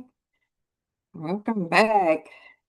Oh my goodness. I don't know about you guys, but I am so excited and so full, and I don't know, I'm like emotional, so I'm trying not to be emotional as we am I reminded about the little sparkles on my face. But I just think this is such a great opportunity for so many women and people that I know, and this is why I'm so excited for the December event because it is so important that we ensure that more people in the are in the room so that we all can build different legacies for our families and for the world ultimately. And so I'm excited to be back for the afternoon and we are going to get started. I just want to ask someone in the room, can we just start off with just someone's voice in the room? What's one of your takeaways from this morning? We had Katya share hers. Let's hear someone else. What is a takeaway you had from the morning as we get ready for the afternoon? What is a takeaway?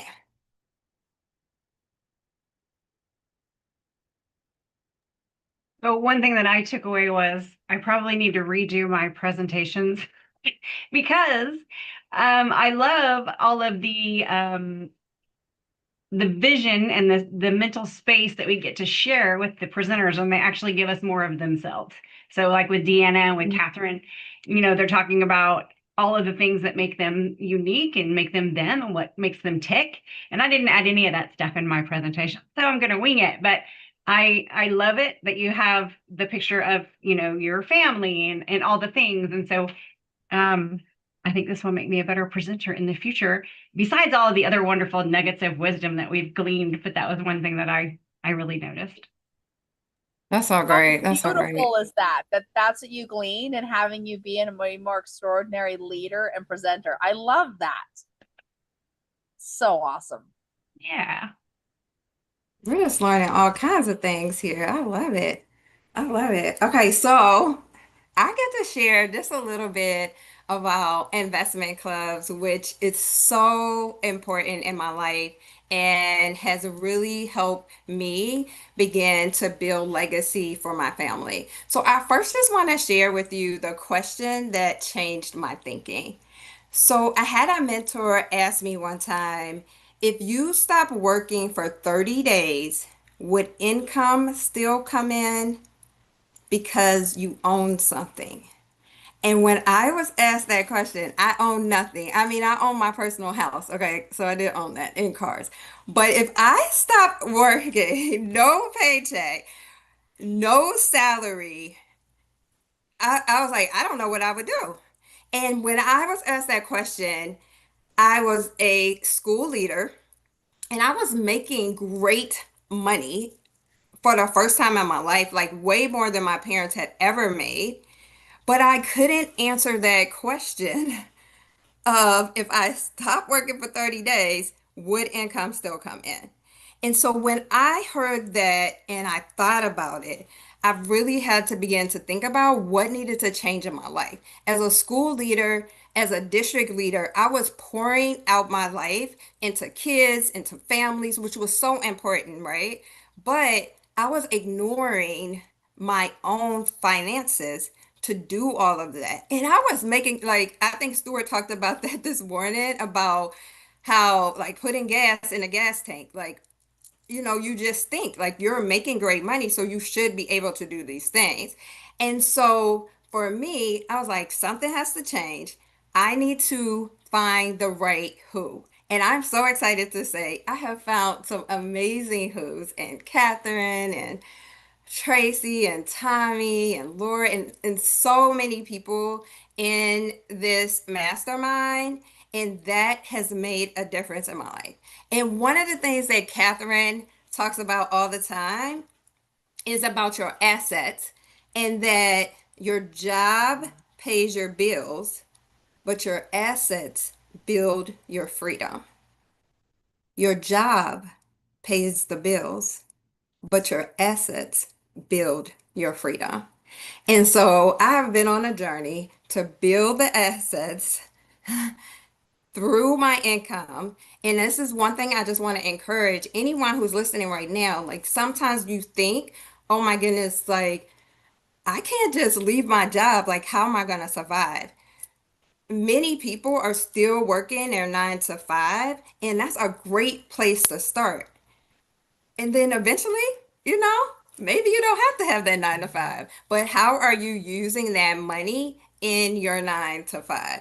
And so I'm going to share a little bit about, as Catherine's been talking about, just those assets, thinking through that, and how in the beginning you might not be able to just do it on your own, and that's okay. So I want to tell you a story about one of my favorite people in history, and that is Madam C.J. Walker. I love her. I love her story. I love the fact that she was working hard, like scrubbing, washing, all of that. So much so that her hair was falling out, her hands were raw. And instead of thinking, oh no, let me get another job, she said, let me build ownership. She created a business that not only helped herself, but she was able to help other women build businesses all across the country. And one of the things it really made me think about, for each one of us, your income can change your month, but ownership changes your bloodline. And I don't know about you, but put a fire in the chat if you are ready to change your bloodline. It gets me so pumped up. Like, okay, my bloodline is going to be different. And so when we talk about ownership changing your bloodline, it starts with where you are. It starts first seeing, like, okay, here's where I am. I know where I am and I have assessed where I am.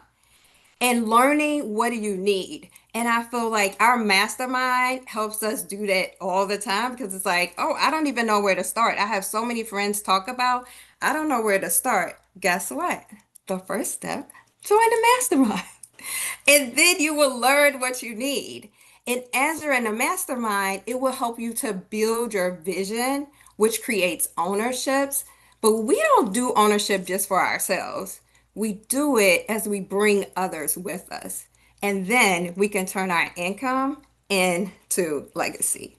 One of the amazing things that's happening right now, and you hear it on the news and people talking about it, is we are in the great wealth transfer. And so there is trillions of dollars that is being transferred. And the question is not, is it happening? The question is, will we participate? Will we be a part of that transfer? As Catherine was talking about earlier, and this is something that I just keep playing over in my head, is I was a person at first who I used my income to pay for my lifestyle, and then I maybe saved and invested. But wealth builders think differently. They use their income, they invest in the assets, and as she talked about earlier, the assets pay for the lifestyle, for the fun that Deanna talked about traveling. I'm on that one. That's the journey I'm on. And when we think about that, I always just thought, oh my goodness, like, how am I going to do it? What if I don't have enough money to do that? But wealth builders think differently. They actually build wealth through relationships, in private rooms, through shared knowledge, partnerships. We heard lots of people talk about partnerships with other people, sharing it, passing the language down to their kids, and all of that. And then they also may invest in real estate groups. And we're going to hear Tracy talk about that later, funds. And we talked about the Titan 23 fund yesterday, private lending networks, and investment clubs, which, if you don't know, investment clubs is for all of us. They don't just work harder, they learn, they partner, and they own.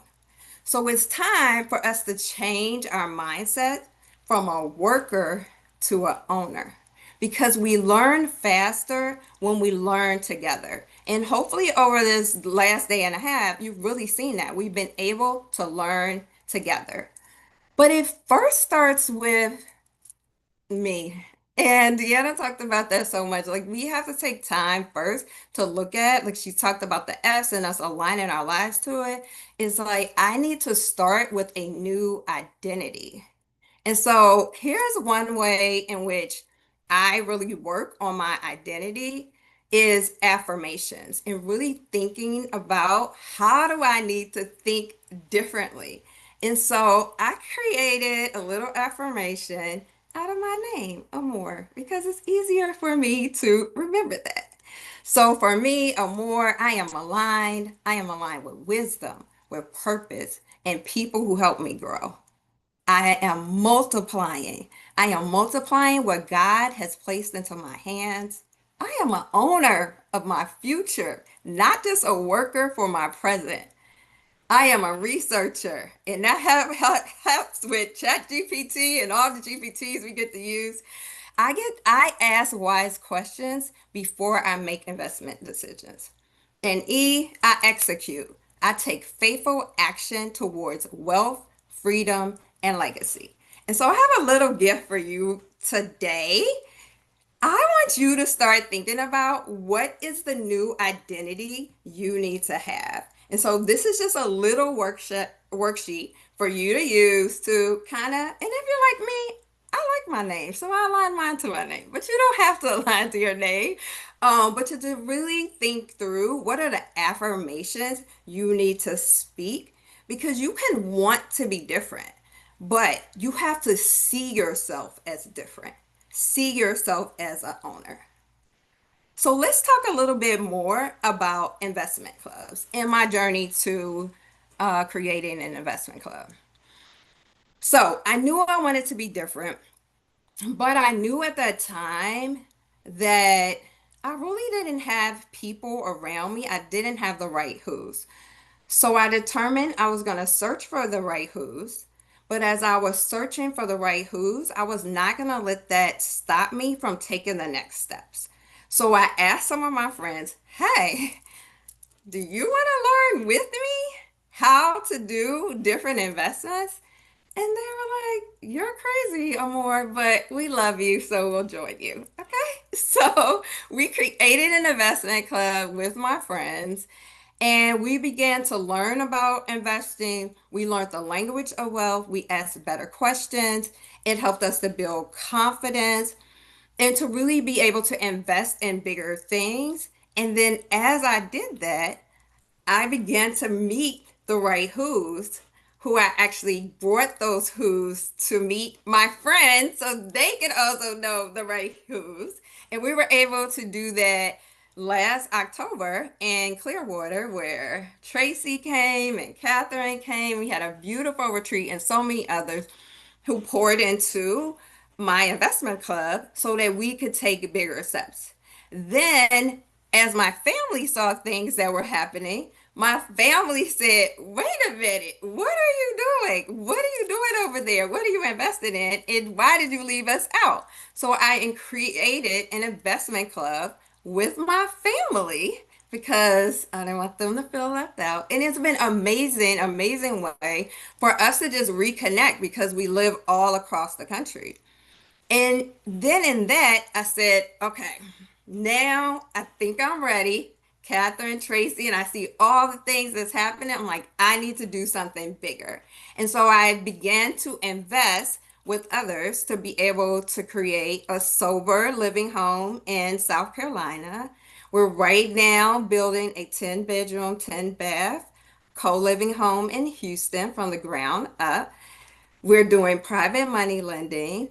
And I'm able to learn and do things that I never thought was possible because I had never heard it before. And so I want to encourage you. This isn't just about Amore doing this. This is about we are creating opportunities for all of us to do this. And I'm so excited about that. And we're going to talk a little bit more about that later. But this is not just for me, it's for all of us. And so, why do investment clubs help us? Because it really helps us to ask better questions. Because if there's other people investing with us who also are learning, you're more apt to say, hey, I don't know what that means. What does that word mean? We're able to study and learn from other people who have done investments and can teach us the ropes while investing our actual money. So instead of, hey, I just pay for this and I sit and learn, it's like, no, I'm going to put my money to work. I'm going to learn from the who's that already know how. And my money is making money and I'm building the assets to fund my lifestyle. So I don't know if you are excited about that. Let me see some pink hearts in the chat. Like, let's see our money work for us while we're learning. Yes, let's go. Thank you, Tracy. Let's go. Let's go. And so here's some different things in investment clubs that, like, there are different ones that you could be learning about. Co-living, how to build passive income, how to build luxury homes. I would have invested in that. How to build your retirement, how to use your retirement money that may be in a retirement account, how could you use that to invest? And so in the chat, what is something that you feel like, hey, I don't really know this, but I would love to be a part of a club and invest in so that I can learn and build my assets? Let's see some answers in the chat. What do we have in the chat? What do you want to learn about? Let me see. I see a couple of. What do you want to learn about in the chat? Okay, luxury real estate. Yes, super interesting to me too. Development. Yes, I love that. What's my favorite thing so far? I think it's private money lending. That's my favorite thing, only because you get to invest in lots of different things. So you get to learn about different things as you go. And I think it also helps you know, like, hey, I'm the bank, I'm helping others as well. And I'm also learning, like, what do I really want to go deeper in? So I definitely think private money lending is the thing I love to do, which we're working on an opportunity for everyone else to be a part of that as well. Okay, so as I come to a close, I want to kind of talk about what are some of the questions that wealth builders ask. When you join an investment club or before you join it, you need to ask great questions because you are aligning yourself with other people. You're not only putting your money in, but you're also aligning yourself with other people. So you want to know who is leading the deals, who's helping to look at the deals before they bring them to the investment club. What is their track record? How is your money being invested? What are the risks? Because there are risks. And how are those risks maybe being secured? Like, how are those risks being thought about? How long will your money be tied up? Like, is this 1 year? Is this three? Is it five? Like, how long is that? What are the fees, or are there any fees that are involved in this? And, like, when will I get updates? I need to know, how's my money going? And does it align to my goals, is what I have. But now I'm going to say, does it align to the F words? No hype, not jumping in, just wisdom. So as I come to a close, I want you to just begin thinking about, like, is this opportunity for you? And realizing that it's bigger than money. This is, it helps us to build our confidence. It helps us to build community with other who's that have the same goals and mindset. It helps us build our ownership mindset. We have legacy conversations about what we want to build. There is action, faithful action. Like, maybe you're like, I've been wanting to invest. I've been wanting to invest, but you haven't done it. So this is such an amazing, exciting opportunity. And at the end of the day, we're going to be able to tell you more about learning about an investment club that we are creating for all of those who just want to begin learning and want to begin seeing your money work. And so as I end, I want you to just think about on this next slide, what is our opportunity? Many of us were taught to work hard. Now we can also learn to build wealth because your job pays your bills, but your assets build your freedom. We are not just workers, we are wealth builders, and we are owners of our future. So thank you so very much. If you want to get in touch with me or you want to just talk about like basics, how to start your own investment club, or how to talk to your family about it, you can use this link and schedule about 30 minutes with me so we can talk about it because we learn faster when we learn together. Thank you so much for spending time with me. So excited. You're amazing. Can we like put some fire and some hearts and loves for this woman? Literally, her name means love. And by Yeah. the way, I was so inspired by the whole acronym of your name. I went and had my Yoda create one. It created 3 different ones for me. So that was really, really cool. So I invite you all to like go have an acronym created of your name. We used AI to be able to do that. So Amor, again, you are love. Like you're just love, honey. I love it so much. Oh, So thank deeply you. grateful for you and the vision. And again, you're definitely all about, leaving every person, property, and community better than we found them. Like you live that and embody that. And again, just continuing to persevere and be wildly curious and make those connections and relationships to be able to come together and, do this bigger and better because all of us coming together to do this is how we get it done. So deeply Yes, grateful. yes. I hope you're seeing all the Thank love. you. Thank you. Super Thank you. Thank extraordinary. you. Yeah, You are amazing, Amor. We appreciate you so much. Great. deeply And grateful. so now we get to jump a little bit back with Catherine and kind of figuring out like how do these streams work together? So Catherine, you had like 13 streams and I'm like, whoa, how does it come together so we can build enduring wealth? So tell us about it. Drop some gems on us. Absolutely. And so again, when going back, like I do this intentionally thinking my husband would pass? No, that was never the intention. It literally came out of, working 80 hours a week, and just through a whole series of events of my husband getting sick in years previous when we had lost everything. And taking care, like just burning the candle at both ends. I knew it wasn't sustainable.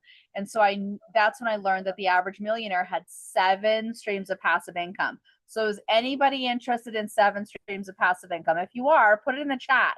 Like I want to hear. If you're not, that's okay too. You can just say I'm happy with my one active stream of income. That's good too. We'll support you in whatever goals you have. So if you want 7 streams, put 7 streams. Like, let's put it out there. Like Deanna said, be crystal clear what your goals are. And when you put it out there and we can all hold it with you and for you, then all of a sudden everybody comes and goes, wait a second, like this person, they want this. Like sitting here, I've literally gotten multiple messages about people like, hey, I'm connecting you to this person because they're doing impact investing. Like, all of this, like that's how literally the universe comes together to help support and create exactly what we're doing. So let's talk about the machine. um there we go. So day one, we talked about understanding the engineering, the investment engine. So I feel like we did a really great job breaking down in layman's terms exactly all the different ways that you can build your own engine and understanding the terminology to get it really isn't complicated, you guys. Like this is You learning this terminology, again, it's just a vocabulary lesson, but understanding the simplicity of it, and that there are pieces that go together, but they all go together, and you can do this. You don't need somebody like taking your money and like investing it for you. It literally, you need to be an active participant in growing this. And now we're today is all about constructing the actual income machine. Woo, woo. Okay, so gonna flip. Beautiful. So active capital creation, again, that is the what we talked about. So doing the fix and flips that they just talked about, whatever your active income is, it could be your job, whatever it is that you're doing to earn that income, trading time for dollars or however that is. Now you take that and now you put it into passive income streams. So Stuart talked about it, Tracy, she's going to be talking about it, Amor talking about it with the investment clubs, Kim talked about it, we've talked about it, and then of course the impact investing, which leads into like your earned income is meant to buy assets that provide passive income, but now that passive income can go make a difference in the world. And so that's your why, right? And I hope you're seeing how all of this is literally coming together and how building it together now has it be like, how did Catherine create 13 streams of passive income? It wasn't that I went and got 13 different jobs or I started 13 different businesses. No, what I did is I formed 13 different partnerships, and those partnerships, I brought different skills or different things to those relationships, and that's what create the passive streams of income. So it's about us coming together to do this together. Go ahead, Victoria. Okay, so here's what's super cool about this is that most people are like, well, I'm not an accredited investor, or maybe you are and you didn't know you were. So you can go back and understand what the definition of that is. And maybe you're not, but here's the thing. We're creating this investment club, which you're going to get to know about, for people who are accredited and non-accredited investors to learn how to come together and do this, right? And so when you start doing it, again, one deal at a time, which rolls into another one, which rolls into another one, and it gets bigger and bigger and bigger, all of a sudden, you know, again, like all these little teeny tiny baby steps moving forward, all of a sudden you're an accredited investor and you win the game, just like the tortoise one, right? Deanna talked about it. Like we didn't come from, and nobody here was born with a silver spoon in their mouth. All of us came from literally nothing. And we've all built these amazing things, one tiny baby step at a time, right? And so I want you to understand that. So back in the days when I ran the Flipping Females program, partnering with women, you know, one woman at a time, one house at a time, we flipped 500 houses, right? And it's like when I started, if I had thought that, that would have been way too overwhelming or too daunting. But it literally was one house at a time. And next thing we know, 500 houses later, right? So, but we did it as a team. It wasn't just me. We had all the who's that know how. It was a big team that was a part of the whole process, and we all did it together. And so that's what we're building with the 7 Streams Investment Club. Go ahead, Victoria. So today's focus is about, again, building teams that build wealth, that build legacy. Again, one brick at a time. So you get to just like look at, when you step back and you look at your entire plan, you're right. Deanna talked about the plan. Amor talked about the plan. You have to write your plan down. Don't just keep it in your head. Write it down so that you can start seeing, wait, here's the missing pieces. Who are the who's that I'm looking to connect? And here's the next step, to reach out to us and say, hey, here's the who that I'm missing. Who do you know that knows how, right? We are all super connectors here, and we are super happy to connect you to all the things, but you have to speak up and you have to let us know. So you want to understand like who the who's that you're looking for and the missing pieces that you need, so that we can help get that connected for you. Like that is a huge part of why we built this community. Go ahead, Victoria. So again, it's not just about accumulation, it's about contribution. Because I'm clear, if you're here, you're wanting to be a part of that. So yes, this is the short-term wins, and we want to celebrate all of those, but it comes down to the actual lasting impact that's going to outlive your time here, but leave that legacy for your family. So the effort that you're going to put into this and the capital that you're going to put into this, these are the 7 streams of passive income, which lead into, again, building out your next streams of passive income. Income stream number 8, 9, 10, 12, 40, I don't care what it is, but understanding, like, once you get this machine going, like, you now know what to do. So here's the thing. If you've all played the game Cash Flow from the book Rich Dad Poor Dad, or if you haven't, I invite you to consider going and playing that game, because here's what he teaches. It's brilliant. The beginning of the game, it's all about you're stuck in the rat race. We're all stuck in the rat race of life. But once you figure out how to have your passive income exceed your total expenses, now you're out of the rat race and you're in the big game.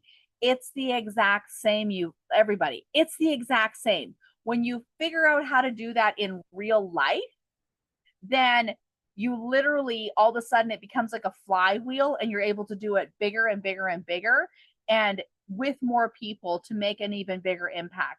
So this is the exact same. So once you have 7, I promise you, first of all, this is a warning. You'll all become addicted. Who here is addicted to passive streams of income, right?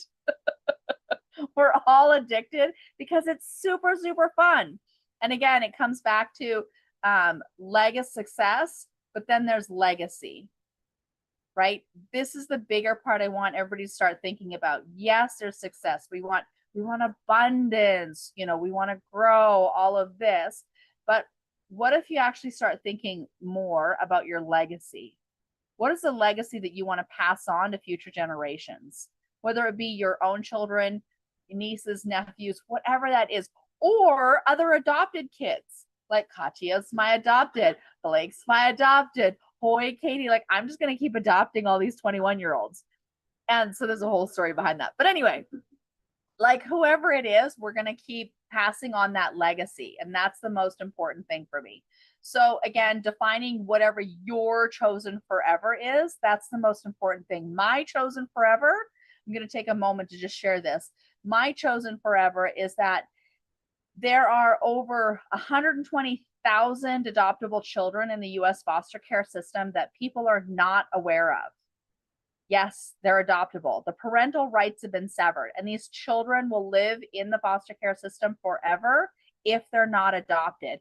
And on their 18th birthday, if that hasn't happened, they experience their final black trash bag day that they've been living in this entire time. And they get their final black trash bag. They're told to put all their belongings in it. And statistically, these kids end up homeless. 70% of our homeless population came out of foster care, which leads to drugs, prostitution, and being trafficked. 60% of the kids being trafficked came out of foster care. 2/3 of our incarcerated population came out of foster care. So here's the solution. There's 2.1 million families looking to adopt. So how do we connect and raise the awareness for these families that want to adopt to these 120,000 kids? Well, we've created AI, and we're bringing together all the adoption agencies and the resources for them.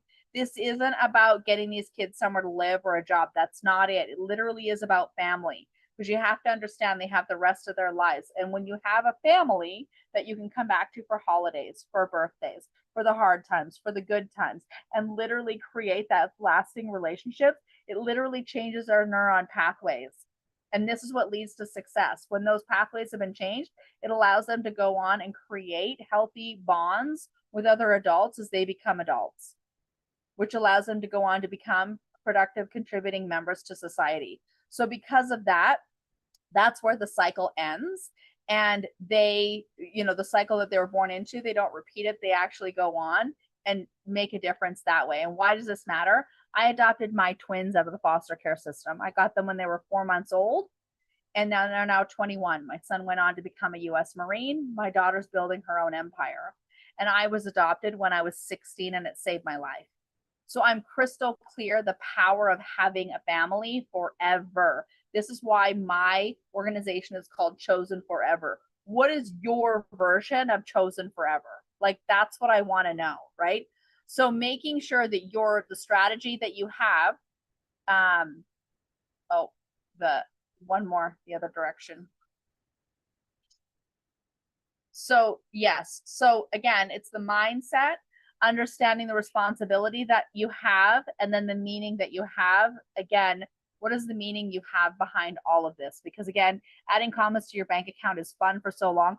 Toys are fun for so long, but making a true difference in the world, that's where it truly matters. So what is your chosen forever commitment?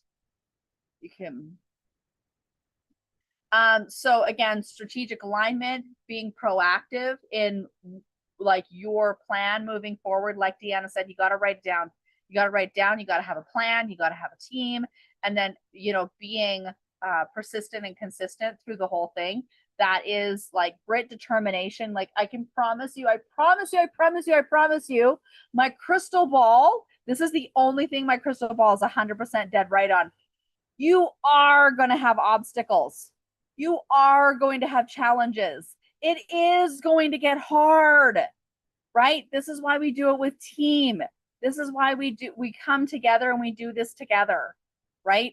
So these are the things, again, why I want everybody to be a part of whatever it is, whether it's the Land Shark Mastermind or the investment club, or I don't care. Surround yourselves and start spending time with any of these people, anybody that really is successful and making an impact, and like let that rub off on you.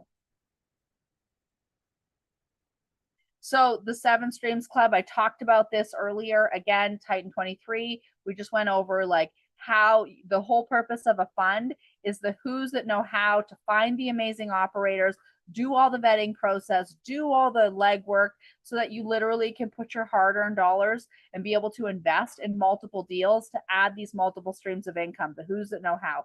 Land Shark Mastermind, again, if you want to be more hands-on and be able to find these deals, analyze these deals, underwrite these deals, manage, operate, like all the things, that's what we're here for. Literally every single day at 9 a.m., we get on, we kick everybody's butts, hold everybody accountable, and push them harder and harder to expand more than they ever thought they could be, and really have amazing results. Again, we got 21-year-olds bringing multi-million-dollar deals to the table who have never done anything before, and literally learning how to add commas to bank accounts by building teams and putting them together.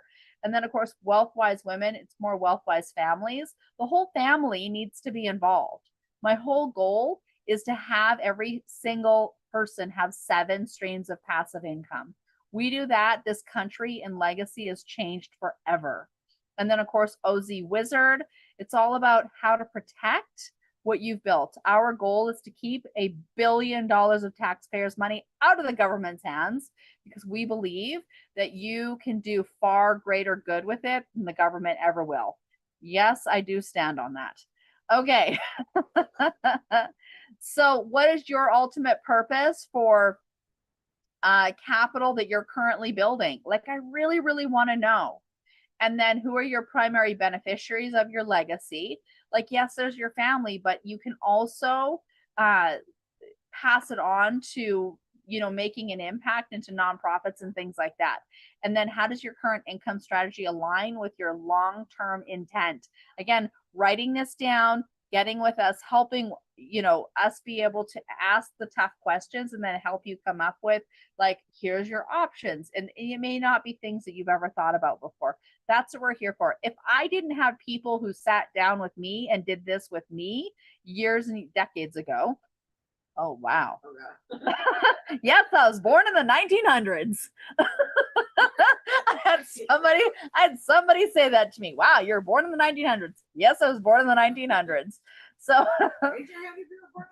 this is like, again, paying it forward for all the people who help mentor me, so that we're here to help guide, mentor, work with, partner, with all of you. That is like really where my heart is. I hope that you're getting that, and everybody that's here. Is that the end, Victoria? So protecting your machine, this is super important. Again, we have a blueprint that we've created, and it is oh my goodness, I'm so excited. Okay, so really quick, we created a investor profile questionnaire, and what it is it's 125 questions. We have you go through it, and it literally matches you and has you understand who you are as an investor. And here's why: it took me 20 years of doing buy and hold, fix and flip, wholesaling, vacation rental, residential ground up, commercial ground up, triple net lease, commercial medical office space, mobile home parks, RV parks. Like, I kind of done pretty much all of it. And I discovered at the end of it, I like two things. I like to be the bank and I like to rent dirt. So had I had this at the beginning, I wouldn't have had to go through all that. I'm grateful I did. And it would have like sped up obviously my building my portfolio. So for all of you, like, Katya has done it. We have several of other members have done it. And because we're crystal clear what type of investor they are, we literally have them on that track and their hearts are singing because they're so happy that they know exactly what makes their heart sing and they don't have to go through the pain of it. So that's the whole point of it. And it gives you a 90-day blueprint, 12-month blueprint, and literally walks you through the whole path based on your personality. So it isn't a one size fits all because you are unique, just like your fingerprints. So tomorrow is all about deploying the wealth. And we're really digging into opportunity zones. You guys absolutely want to be a part of this. You guys, I can't even begin to tell you. Like, you have to understand what has happened in the government. The Big Beautiful Bill Act came along, and it links in with the Jobs Care Act. And so because of that, literally the tax code has been changed forever. Like, I want you guys to get this. And this is huge, huge, huge advantage and benefit. It's one of the reasons I freaking love this country. Okay, as a Canadian coming from a socialist country, right? Deanna, we don't have this opportunity up in Canada, which is why we're here, right? So because of this, you guys want to come and absolutely understand we're bringing you tools. We wrote a 600-page book on it. You don't have to read the whole book, but you can. It's on Audible. I have it on Audible. And we've got the AI clone, we've got the AI GPTs, like, we've got all the things to help you fully understand and integrate this. But you have got to come because you want this to be a part of your investing strategy moving forward. This is literally impacting our country for the next 10 years, you guys. And you're literally at the very front and two of our partners, my business partners, are only two of 72 people in the entire country who are actual certified opportunity zone advisors. So you get to learn from 2 out of 72. I mean, that's crazy.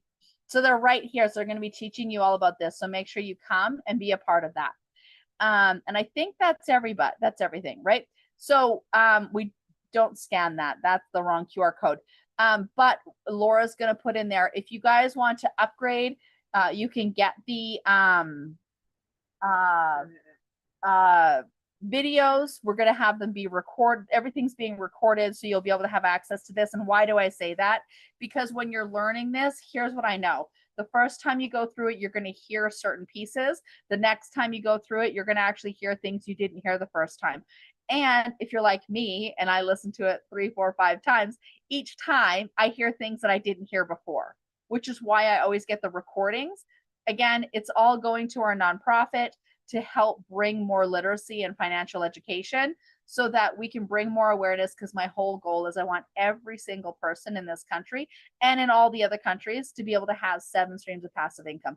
Right now, I only know how to teach you from the US. So we're going to do it that way. So that is the end of my time. I know we've got 1 more minute. Does anybody have any questions before we jump into the next fun piece that I absolutely love? Yeah, let's ask some questions. What questions do you have about putting it all together? How do I we put love it all this. together? Deanna said sometimes we don't hear things until we are ready. So it's always good to hear it multiple times. Yes. Yes, That's yes, so yes. good. That is so true. Yes. So who here is ready? Anybody ready? Woo! Yes, what's ready? Maybe everybody fell asleep. Was this helpful? No, Laura said ready. Laura's ready. Let me see. Tina's ready. Susan's so ready. Let's go. So ready. I love it. Okay, kind of is ready, ready. So awesome. Joy, so helpful. Thank you, Joy. So I hope this is helping expand who you are and what you're actually called here to do. So I'm sure everybody was like, okay, I'm going to go to let's do an investing, summit. But at the end of the day, it really is about legacy and impact. So without further ado, Amor, you and I Yes. absolutely love this woman more than anything. And Yes. super excited that I get to call her my personal partner in, again, partnering in all the things, doing all the things, because that's what we do. Partner in legacy, partner in adding commas to bank accounts, investments. Again, just another freaking brilliant woman. She's an international best-selling author and does extraordinary things, making an impact, speaking everywhere. I know you have a whole introduction. You can do that too. But I have to brag on her too because I love her so much. Anyway, I will shut up. We definitely love Tracy. Like just has such a pure heart and a caring heart. And I think one of the things, and I would just say this for like everyone who has spoken all of that, TV kind of in movies make you think people who are pursuing wealth or have wealth are thieves, are out to just get everything for themselves, selfish, only care about themselves. But oh my goodness, like every single person who has spoke, but I'll speak about Tracy, like she just gives, gives, gives, gives, gives and cares and will take time with you and take time for like whatever you need outside, like even outside of all of this, right? And so I just think like we're so honored to have you here today, and I'm honored to have you as a friend. But let me just tell you, she knows her stuff about funds, syndication, class. She knows all the questions to ask. And so this is someone to have in your corner and to learn from because she has such so much experience, and but also she has such a story. And sometimes we think people just get this and know it and like and we feel like, oh my goodness, how am I going to learn this? How am I going to know this? And I've been through this in my past. So she has such a story. Hopefully she'll tell little parts of it as she gets us into investing through funds and syndications. Welcome, Tracy. Thank you, thank you, thank you. I'm so honored to be here, to be a part of this. It's amazing and I love it. And I thought I would be able to get through like the day without crying, and that is not the case. So I've been sparkling off and on here, and I'll probably do it some more. But a little bit about me to give you my why. Like she said, like Amor said, I didn't just know how to do these things. I had to learn these things out of actually desperation. In 2016, I escaped from an abusive relationship. And in doing so, I took my kids and ran. And basically, I did not have a bank account. I did not have a home. We had to move into my mother's house, and I had to reevaluate my entire life. And it was that moment in my life where I was like, okay, nobody is coming to save me, right? I'm going to have to be the hero of my own story. And how am I going to do that? I don't have a formal education. I don't have a job really right now. Like I didn't have, like, if you just looked at my circumstances, you'd be like, oh, there's just no hope. But God, right? So there was hope. And I had to start investing in myself. You know, I could have curled up in a ball and just thought, you know what, I just want to die because that's what I wanted to do. But then I looked at my beautiful children and I was like, oh, I don't have that option. Like there is nobody coming to help them. It's me, it's on me. And I can do it, right? So I really dove into the word of God and started figuring out if I'm made in his image, who is he? What is his character? And then, you know, what does he say about me? And the more I understood that I was chosen and I am favored and I am loved and I'm an heir to the throne, then I knew that I was destined for more. And so I gave myself permission to rise. And the first few years after that event in life was survival mode. And after I got comfortable in survival mode and understood God was going to provide all of my needs, I gave myself permission to rise. And in doing so, I started investing in myself. And by doing that, I mean, I was so hungry, and I still am, for knowledge. I have sought out people that are doing the things I want to do, and I learned from them. I have paid for mentorships. I have read so many books. I have gone to masterminds. I get in the rooms that I need to be in so that I can meet the people that are doing the things that I want to do, because I want, like Catherine said, I want the people around me to lift me up, and I want to be the equivalent of the average of those people. And in order to raise myself up, I have to raise who I'm around. And not everybody is going to understand your vision, and they might even, I mean, Jesus couldn't perform miracles in his own town. So like, not everybody gets you, and that's okay, because to be an investor like this, we're really pretty much entrepreneurs, and it's not like a one size fits all. And not everybody's going to understand that, and that's okay. So really, we've heard from people today on like a lot of active stuff that we can do and different things, but I want to kind of remove the curtain on investing through funds and syndications, and kind of just break it down for people that maybe don't understand exactly what that means and the ins and outs of it. But I wanted you to understand my why first, because that's what spurred me into this, because I didn't start out with money, with the education, with all of the contacts. I had to actively go seek those people out. And in doing so, I met Catherine. Catherine and I actually walked on fire together at Tony Robbins, Unleash the Power Within, and I have never been the same since. Amor and I met through we're both members of the board of the Empowerment Center, a nonprofit in Chicago. And, so just getting it around the right people has really, really helped me rise, and it will help you too, because iron sharpens iron, right?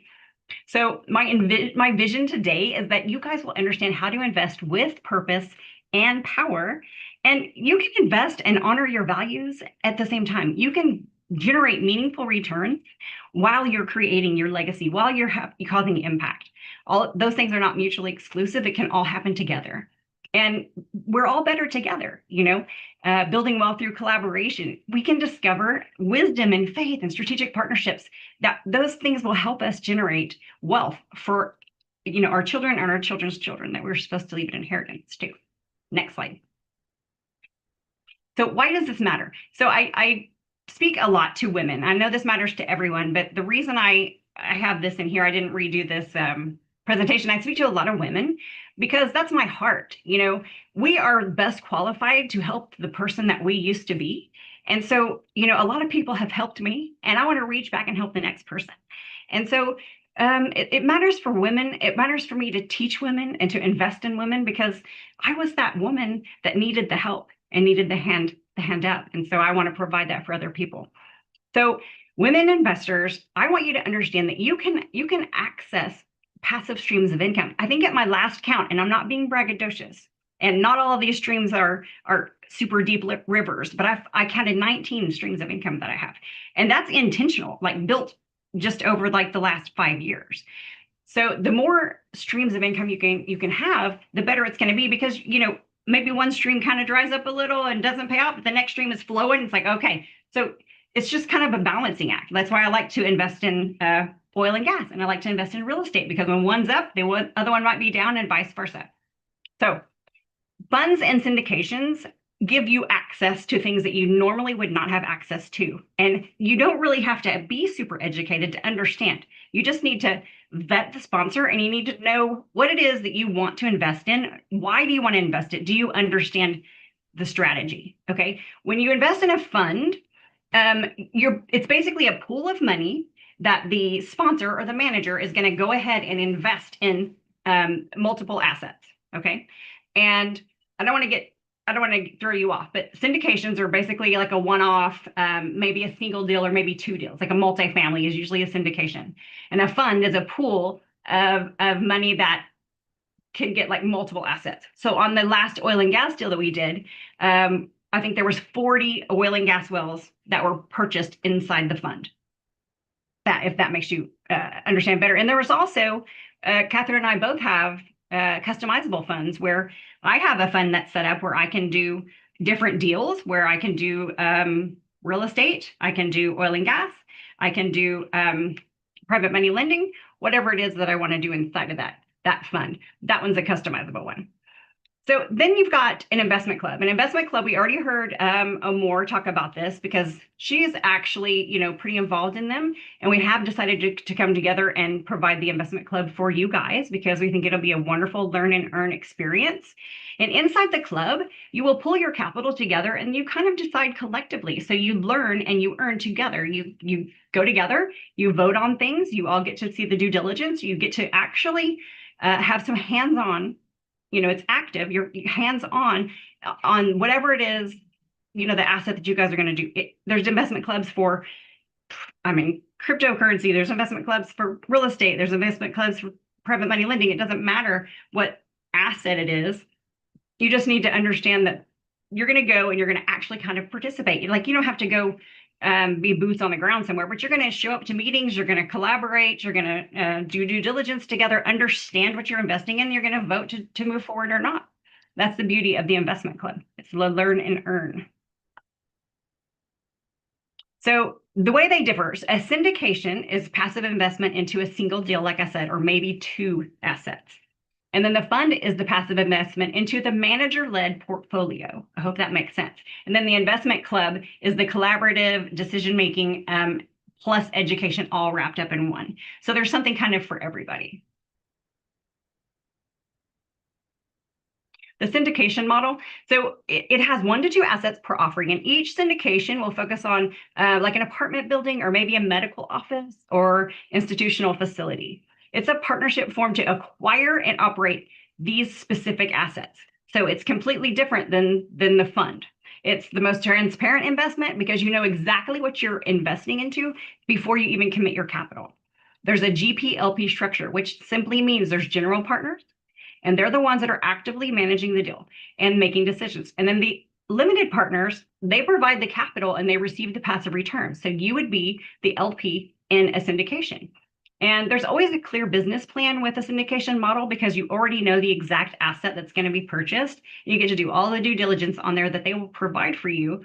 And a lot of times when you know the sponsor and you've vetted them and you understand the model that they're using, it's so much easier to invest with confidence because you trust them, because you see their track record and you see that they know what they're doing. So it's beautiful that you get to, utilize somebody else's experience. If you don't have the experience yourself, but you don't have to. You just have to make sure you have a good sponsor. So then there's your fund model. Okay, so funds, they differ because instead of picking the individual deals, you invest in that manager's or that sponsor's strategy. So you trust them to deploy your capital across multiple opportunities that are discussed in the documentation. Like, you know what the strategy is, you know what assets they're going to be investing in, but you don't know the exact one. You're trusting that manager or that sponsor to deploy capital according to what is written in the strategy and in the documentation. This diversifies across multiple deals, which reduces risk. And, a lot of times it's just a blind pool, like I said, or it's semi-blind. You might know some of it. And there's the fund manager will execute everything on your behalf. So once you've signed the documents and you put in your money, you don't really have to do anything else but just wait for the correspondence and for the money to start flowing in. Okay, so the difference between the GP and LP roles, the general partner is the operator and the manager. And the limited partner is the LP, and that is the passive investor. So in my fund, I'm the GP and you would be the LP, right? And the different ways that you share profit will be there's a pref, which is the preferred return that you will get from the income of the investment. You will get your return of capital. And then at the end, there's what's called a waterfall or a promote. And that just simply shows who's going to get what. Like, say it's 70-30. The manager would get 30% and the investor would get 70% of the profits after you've had your pref and your return of capital. So a lot of times we won't get paid until it has been secured that you have gotten what we have promised, And so it really, I think it motivates the GPs to actually better perform when they have, they have to wait until your capital is paid back, and then they're basically going to get paid on the end. So they have a lot of motivation to make sure everything goes smoothly, and I like that. It protects the investor. So there are different legal pathways to raise capital. You can't just like put an ad on Facebook and be like, I want to go get this multifamily thing and it's $2 million. Who wants to join me? Like, you might get in some trouble. So there's legal ways that sponsors can raise capital, and the SEC Commission actually monitors this, and it's good that they do. And they provide specific exemptions that they allow private offerings, and that's usually what we do. So there's Regulation D, which is a 506B, or Regulation D 506C. And the difference is with the B, it's private, you're not going to advertise, it's relationship based. So if you and I are friends, if we have been friends for a while and you wanted to come into my 506B fund, you could. But if we met yesterday and then you said, hey, I want to get in that fund, it's not happening, because we have to already have an established relationship. This is another important reason why you want to go ahead and get in the rooms with the people, network with them, understand that if you maintain those relationships and nurture those, now you're going to be able to get invited into these things that you would not have had access to. And then the 506C is, and the 506B is for non-accredited investors. I mean, you can be accredited too, but non-accredited. And so that gives more people access. But that's also why they don't want you to be publicly advertising, because they're trying to protect the investor, right? Now, the 506C, you can have public advertising, and it's usually for just accredited investors, and that's it. But if you're not accredited, you're not getting in. And it's just because it's the way the SEC works. But that's why also you can get into the investor clubs, because you can either be accredited or non-accredited in the investor clubs. So there's something for everybody. I don't want anybody to be discouraged if they're not an accredited investor. I remember the day that I figured out I was an accredited investor, I was like, oh, wow, cool. And then I got kind of addicted to like seeing, how many assets I can buy, how much my net worth was going. I was like, oh, this is great. But anyway, it's pretty exciting once you get over that mark and you're like, wow, now I've got more options. I've got more opportunity, right? So I'm pretty sure, who was it that explained it? Maybe it was Tommy. Your net worth over $1 million, not including your primary residence. And then there's an income threshold at $200,000 if you're single, or $300,000 if you're married, joint income, or the professional licenses that Tommy had mentioned. So, and also being a fund manager. Fund managers qualify as well. So SPV is basically just stands for special purpose vehicle, and it's a legal entity that is created to pool investor capital for a single deal. So like right now, I am the executive producer of A Daughter's Voice, which is a film. It's a book that's coming to life through film, and it's Christian based, and it's amazing. And that they formed an SPV, a special purpose vehicle, in order to raise funds for that movie. The syndication is a partnership formed to invest directly into that one project, like we talked about. And then the fund is the diversified investment portfolio managed by the experienced GPs, who then deploy your capital across multiple deals over time.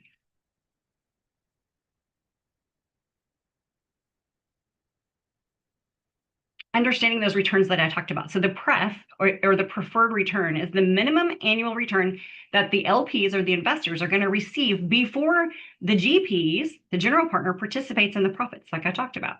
So they can be anywhere from 6 to 10%, or sometimes I think the A Daughter's Voice is actually 20%. And then the profit split after the pref is called the promote or the waterfall, and it can be 70-30, like I have in this example. Now on the A Daughter's Voice, it's 50-50. But it doesn't even kick in until your capital has been returned and you've gotten the 20%. So the different sources of returns in your fund will be cash flow, monthly or quarterly, or however it's deployed. Sometimes you can get an asset refinanced and then you'll get an influx of cash that way. And assets will appreciate. And then also on exit, and you sell, and then there's proceeds from the exit. The fee structures. So there needs to be transparency around all fees. Okay. And so you need to understand what your sponsors charge, and it might help you to evaluate whether you even want to do the deal or not. And if you understand the deal economics and if they make sense to you, and that you're properly aligned. There can be an acquisition fee. It's typically between 1% and 3% of the purchase price.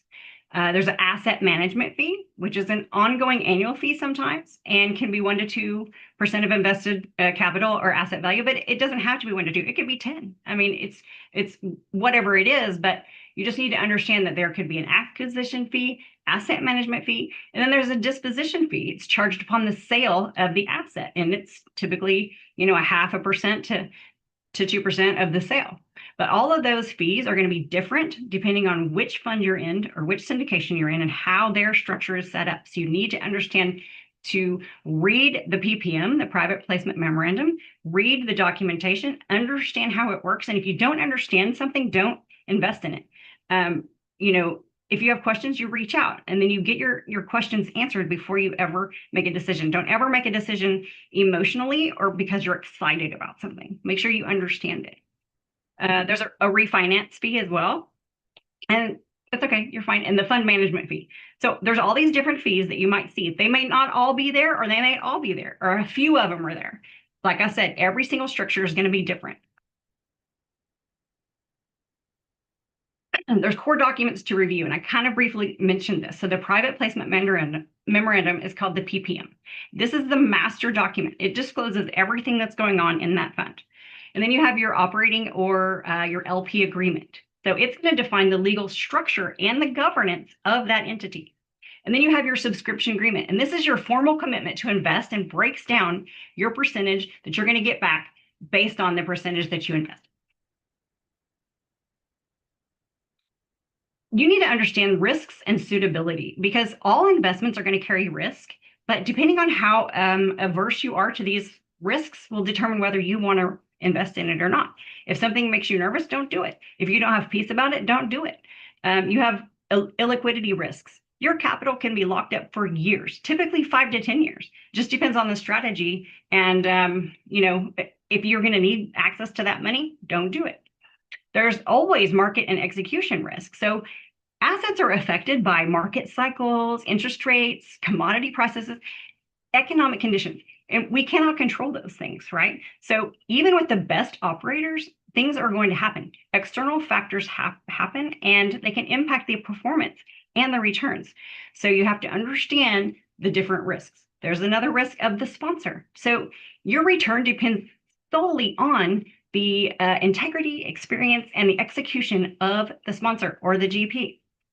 Poor management or lack of transparency or ethical issues can result in underperformance or even loss. So it's super important to know your sponsor, vet them, and do due diligence on them. That is paramount. Only invest what you can afford to lose, and make sure that you're investing with the people that you trust. I think Amor kind of went over some of this stuff, but with your sponsor, you need to ask them questions like, what happens if things don't go as planned? What are you going to do? How often are you going to give us updates? When is the cash flow going to start? How often is cash flow going to be? What is your backup plan? What is the exit plan? What is your reporting cadence? How much skin in the game do you have? What is your track record? Like, can you explain to me all of these fees and when I'm going to be charged them? Who are the other key members? And how are you going to use leverage? What's the capital stack? There's a lot of components that you need to understand before you make a decision so that you're educated and you understand the risk and you're comfortable with it. And the last one on there says, how do you communicate bad news? And earlier when Kim was talking, I had my hand raised for a minute, but we ran out of time. What I was going to say is I'm privileged enough to be one of her equity partners in one of the pad splits. And I wanted her to discuss, what do you do when you have challenges and you need to communicate to your investors? How do you communicate bad news? And why is it important to just knock those things out right from the beginning? And I ran out of time, but she's an amazing partner and we have had some struggles. But the one thing that was always great about her is she communicates the good, the bad, and the ugly. And I can accept that, right? But when we're not communicated with, then we just don't understand what's going on. So it's good to communicate. So deal and fund diligence. Do I like the strategy? Is it a fit? And why this asset and why now? So if the strategy is good, do we like the asset? Do we like the asset for right now? Sensitivity test and conservative underwriting. So when somebody's underwriting a deal, I want to know, what is the break-even point? How is market going to affect this? How did you underwrite it? I know when we're doing oil and gas, we underwrite those at a pretty much lower than average price per barrel. And that's because we want to over deliver, under promise and over deliver. And it's important to understand what the underwriting is composed of. How did they underwrite that model? What kind of figures did they use? Did they just pull something out of the air that doesn't even make sense? Or did they use a time sensitive average? Like, you need to pay attention to who's underwriting it and how are they doing it? Is it conservative? And is the timeline realistic? So there's always going to be an exit plan, right? Whatever that exit plan is it realistic? Is the time, if somebody says, you know what, we're going to buy this $10 million multifamily, we're going to totally renovate everything, get it all back up to par, and we're going to sell it in 18 months. No, you're not. That's not realistic at all. I mean, most of the time it's going to take 5 years, 3, 5, 7 years. So you just have to make sure that timelines are realistic. Now, I'm not saying somebody can't pull that off. Somebody probably can, but it's got to be a very experienced operator. You need to make sure that whatever you're doing and the people that you're involved with align with your goals. So you have to evaluate the sponsor for sure, but you need to access the investment opportunity, all of the documents, and you need to do your own due diligence on just that. And strong sponsors with poor deal selection still produce disappointing returns. So just because you love the sponsor doesn't mean the deal they selected is great. You have to make sure that both things are true at the same time, and do your own analysis of the strategies and the underlying assumptions, and understanding that your sponsor has a strategy, and that's in your documentations, in your paperwork. And when you trust your sponsor and they have a good deal, deal record, and they're actually putting some skin in the game, then you can be a little bit more comfortable about exactly what's going on, and you can trust them to go ahead and invest with them. There's tax considerations. So just at a high level, you will get a K-1 for every one of your investments. Now, there's more tax benefits if you are active in anything. I don't care if it's real estate, oil and gas, whatever it is. So an active real estate professional can get more tax deductions than just a passive real estate investor. So you kind of need to know how all of the structure is set up and where are you in this tax bracket. So in oil and gas, the first year, all of our stuff is going to be general partners, because we actually want to pass down the realization of the tax benefits that only come in oil and gas on the first year that the money has been spent to drill the wells and whatnot. But the only way the tax code is written for our benefit. And if we will read it and we will invest accordingly, we will be able to keep money out of the government's hands. And one of the things is the government says, okay, here, look, you can take all of this depreciation the first year, but you got to be at risk. Okay, so you got to be an active partner for the first year, and you got to be able to assume that risk in order for them to grant you that tax deduction. So we actually have general partners, and then it transfers over to limited partnership after you've realized your big tax deduction. I think in 2025, our oil and gas investors realized a little bit over 95% deduction, and what that means is right off your W-2 income. If you invested $100,000, $95,000 you're writing off. Pretty amazing, right? Then there's depreciation benefits and bonus depreciation. So depreciation shelters your cash flow from taxation. And also in oil and gas, the first 15% of income is not taxable. So that's why I like oil and gas as well. And you also have to think about potential recapture at sale. So upon exit, if you sell the asset for more than you paid for it, there's going to be a recapture on the tax depreciation that you already took. And it doesn't just have to be that you got more for it. You have to understand what those implications are going to be and make sure that you're good with it. Now, I know in the oil and gas, whenever we sell it, you're probably 7. We're going to make sure that recapture is going to be so low that it doesn't matter. So that's the tax plan there. So you need to choose your own path. There's not a single right way. There's not a single right structure that's best. Everything depends on your risk tolerance, your goals, your time commitment, your desired involvement. There's a lot of things to think about. Do you prefer picking specific deals? Then you might want to do a syndication because you can actually see the exact asset that you're going to be investing in. Do you want built-in diversification and really, spread out the risk? Well, you probably want to go with a fund. Do you want a focused asset, just an individual asset? Well, then you can just do the special purpose vehicle. There's a lot of sophisticated investors that use a combination approach. And, if you participate in each one of these, they all have their own risks and rewards.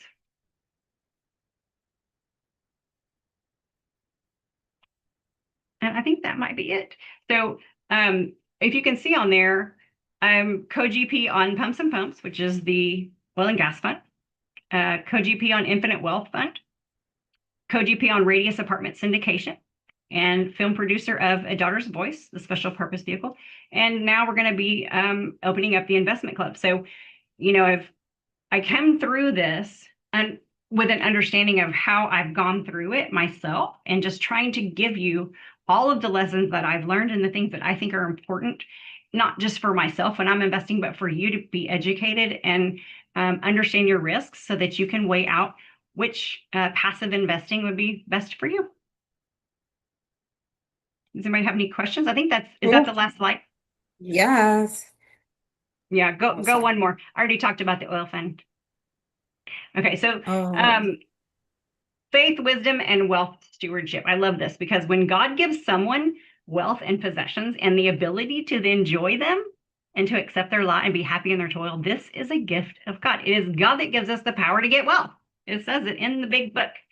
So I claim that for all of you. We are getting the power to get wealth from God, and we need to steward it well. So can we all give Tracy some serious love and Woo! fire?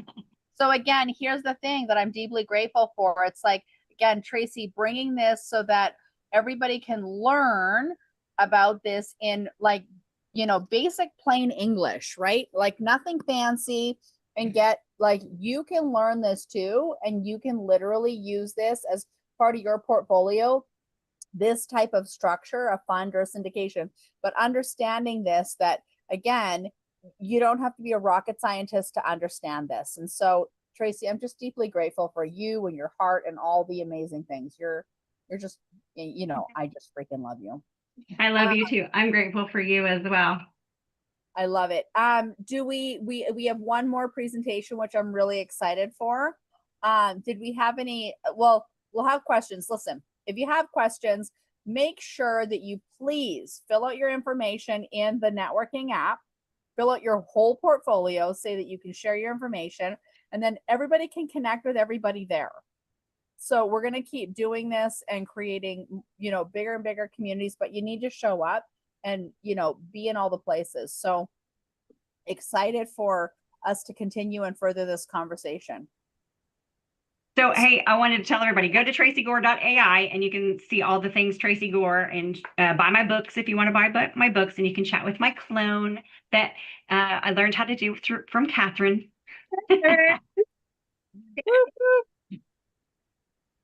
I love it. Wow.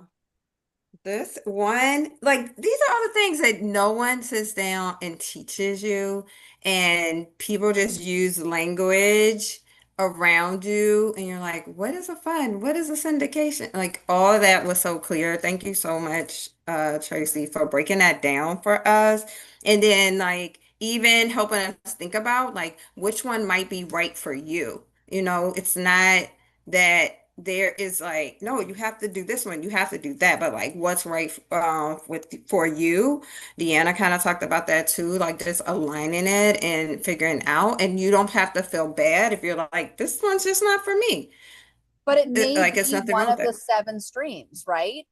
Again, Yeah, it's not like an either or, it's an and conversation. yeah, Like, and that's the whole correct. purpose of bringing all these pieces is, again, you want to be diversified in all the different asset classes because economies are cyclical. And when one is down, the other will be up. So, No. again, when we talk about the multiple streams, like some of them are trickles, some of them are rushing rivers, some of them are geysers. Like, you Yeah. want to be diversified. So it's just one of the tools inside of the machine you're building.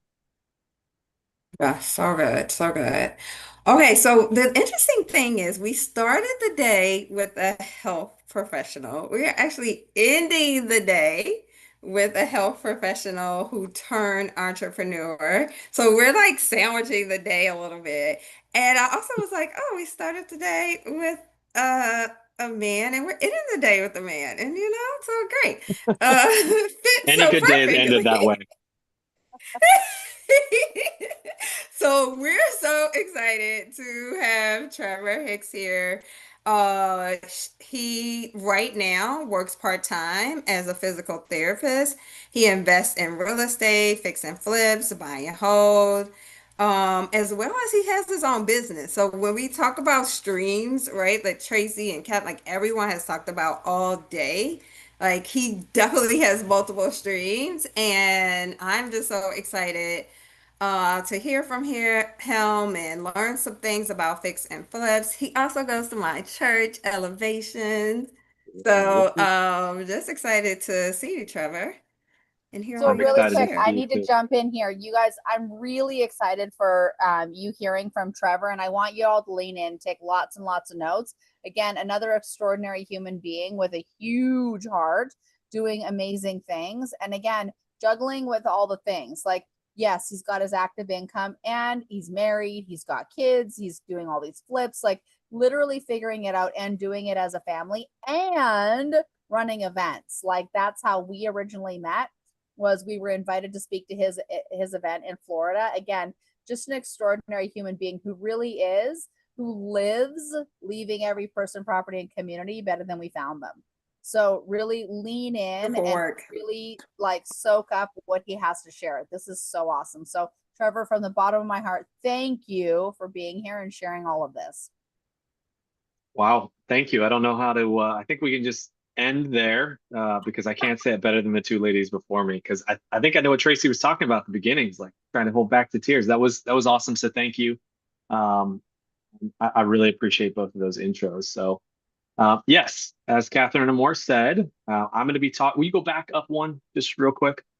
I'm going to be talking about fix and flips, which when I first got into fix and flip, I thought, okay, you buy a house, you fix it up, you renovate it, you sell it, you make money at the end. Um, my eyes have been opened over the last 2+ years of renovating houses, of lending, and I'm going to kind of share with you a little bit of the story, how I got into it first, and how I've ultimately turned fix and flipping into multiple streams. When I first met Catherine, thanks to Amore, Catherine and Tommy, I heard a lot about the 7 streams of passive income. And little did I know that's what I had been kind of searching for. As you mentioned, I still work part-time as a healthcare professional, as a physical therapist. Not too long ago, that was full-time, and I was just looking for other ways to invest other than just the stock market. I am a lifelong learner, so I'm always trying to learn new strategies. And one of those was really real estate that I started to kind of delve into. I got into lending, did some private money lending, and ultimately that got me with an opportunity dropped in my hands of, we don't need your money, but we do need you to buy my mother-in-law's house. That's ultimately how I found my fix and flip partner, locked up that deal, negotiated it, did the underwriting, completely did not know what I was doing, but still just kind of blindly took action and relied on the community that was around me. And that was almost 2 years ago. So have successfully renovated 10+ houses at this point over the last 2 years. But ultimately, over the last year, I've really looked at other ways to create other streams of income from that one flip, meaning that you have multiple exit strategies, right? You don't just buy it, flip it, sell it, or buy it, flip it, refinance it, and hold it. but really looking at every opportunity or every house that came to me as an opportunity, not just to flip it, but to use the rest of my community and network to get to that. So if you want to go to the next slide, we'll start into what those 7 streams really are. And I'll kind of lay them out for you here at the beginning, and then we'll go through them. I will go through how I underwrite like a traditional fix and flip deal, and kind of share some feedback on that. However, I really want to get into this as to how we can create multiple streams from just one fix and flip and have multiple options to exit. So as you can see listed there, everything from fix and flip profits, that is my main, I would say, big chunk of our active income. For my family and I is we actively buy homes for people. We renovate them. I successfully just got funded actually on our most recent one here within the last hour and a half, which is kind of coincidental, the same day we're doing this. So it was exciting. So those come in relatively large chunks. If you do it correctly, you underwrite it correctly, you rehab it properly, you exit on time. The market is creating a little bit of difficulty. I won't lie, and I'll be very transparent in our wins and our losses. Because the market is so volatile and because homes are sitting on the market longer, our holding costs are higher. So I factor that into our underwriting, and I'll get to that here soon. But the big thing with that is it comes in large chunks. It can come anywhere from a quick flip. My quickest was like 2.5 months, up till this one was just over 7 months. So you may go very long stretches if that's your only stream of income, where you don't have any income coming in, and that's stressful. Coming from somebody who got paid every 2 weeks, like clockwork, I knew exactly how much money was going to be in my bank account. And I thought that was safety. I thought that was security. But it left me stressed those 2 weeks in between of like, how much money are we spending on groceries? How much money are we spending on this, on that? Kids are only going to get older, more expensive. They're going to eat more, all of those things. So when I got thrown into this and these big long gaps of not having any income coming in, I started looking again actively for other ways to create income. So as I got more and more leads, I saw those opportunities not only to flip them, but to wholesale them. If I could negotiate a good enough deal, get it under contract, and then I could go out and market it to other people. Maybe I don't make 40, 50, 60 grand at the end of a flip, but it also doesn't take me 6 or 7 months. I go out, I find that deal, I get it under contract for a great price, and I go to market it within my community of people, of other flippers or things like that, and say, okay, I've got this under contract for 250. I'm going to sell it to you for 260. You make that spread in between with relatively minimal headache, and a lot quicker of a turnaround, usually anywhere from, depending on how long it takes you to close, 2 weeks to 6 weeks. As soon as that property is bought by them and you collect your income, and you move on to the next one. Obviously, smaller chunk, but quicker turnaround. Lending is how I started. Tracy just talked magnificently about a lot of different ways to lend. One of those other ways is private money lending. I would go to people in my network, and this is how I got started in fix and flip, and I got started learning. This is how I teach a lot of people that want to learn how to fix and flip. They will come to us, or I went to a mentor prior to this, would say, hey, I have some IRA money sitting aside. Can I invest that into your deal? And can I get a bird's eye view of actually what happens throughout the process? I would like to do this one day. And this was 2.5 years ago. I invested into my first fix and flip using my self-directed IRA. She walked me through how she underwrote it, how she was going to flip it, what rehab she was going to do, how she looked at comps, how she knew how about where it was going to sell in the market and how long it would take. And I learned, and then I was like, okay, I think I could do this myself. So then again, I learned, I earned passively on that one, but I also got education from it. So it's another big way that we, my partner and I, do that as well. Is lend with us, we teach you the process, and then you make a return in the meantime as well at the end. Rentals. So you can hold the property at the end. You can refinance them into a more traditional loan, a DSCR loan, or if somebody's, you're going to rehab it and flip it and move into it, which is something that I'm currently looking for as well. We're looking for our next homestead. But now that we know what we know about fix and flip, my wife and I are both like, we want to find the cheapest home we can and renovate it and do all the fixings that we want to do. And if you can negotiate it for a good enough deal, I can actually show you how you can get into that home for little to no money out of your own pocket, in a different way, and have all those upgrades that you really want. Not a brand new home, but that's not what I want either. So those are other strategies as well. You can flip the home, you can refinance it, you can move into it, keep it as a rental. And then the bottom three are really some of the things that I've looked into this last year and what I've kind of gravitated. Most of them are more deferred payments, and some of them I'm investing into myself or I'm investing into others and into partnerships, joint ventures, something I'm currently in with a handful of people that are in this room. Catherine, Amor, I've joint ventured with them on some of their deals, meaning, hey, I'm going to come on board. I'm either going to bring capital, I'm going to bring my experience, I'm going to bring my track record to get us better terms, maybe with a hard money lender, which is another way that we partner with people. Because if you've got a hand, like if you go do a fix and flip your very first time and you go to a hard money lender and you have no track record, no liquidity, meaning you have no capital to put towards it, they're going to say, okay, well, either A, I can't lend to you, or your terms are going to be significantly more than what they would be for somebody like me who's done fix and flips. So that's another way that we partner with people is we let them use our experience. We help them, we educate them, but you're going to get better terms. You bring on our private money lenders, those kinds of things too. That's another way to partner with people, use your network, raise more capital, and again, just more power overall. So media and brand is another way.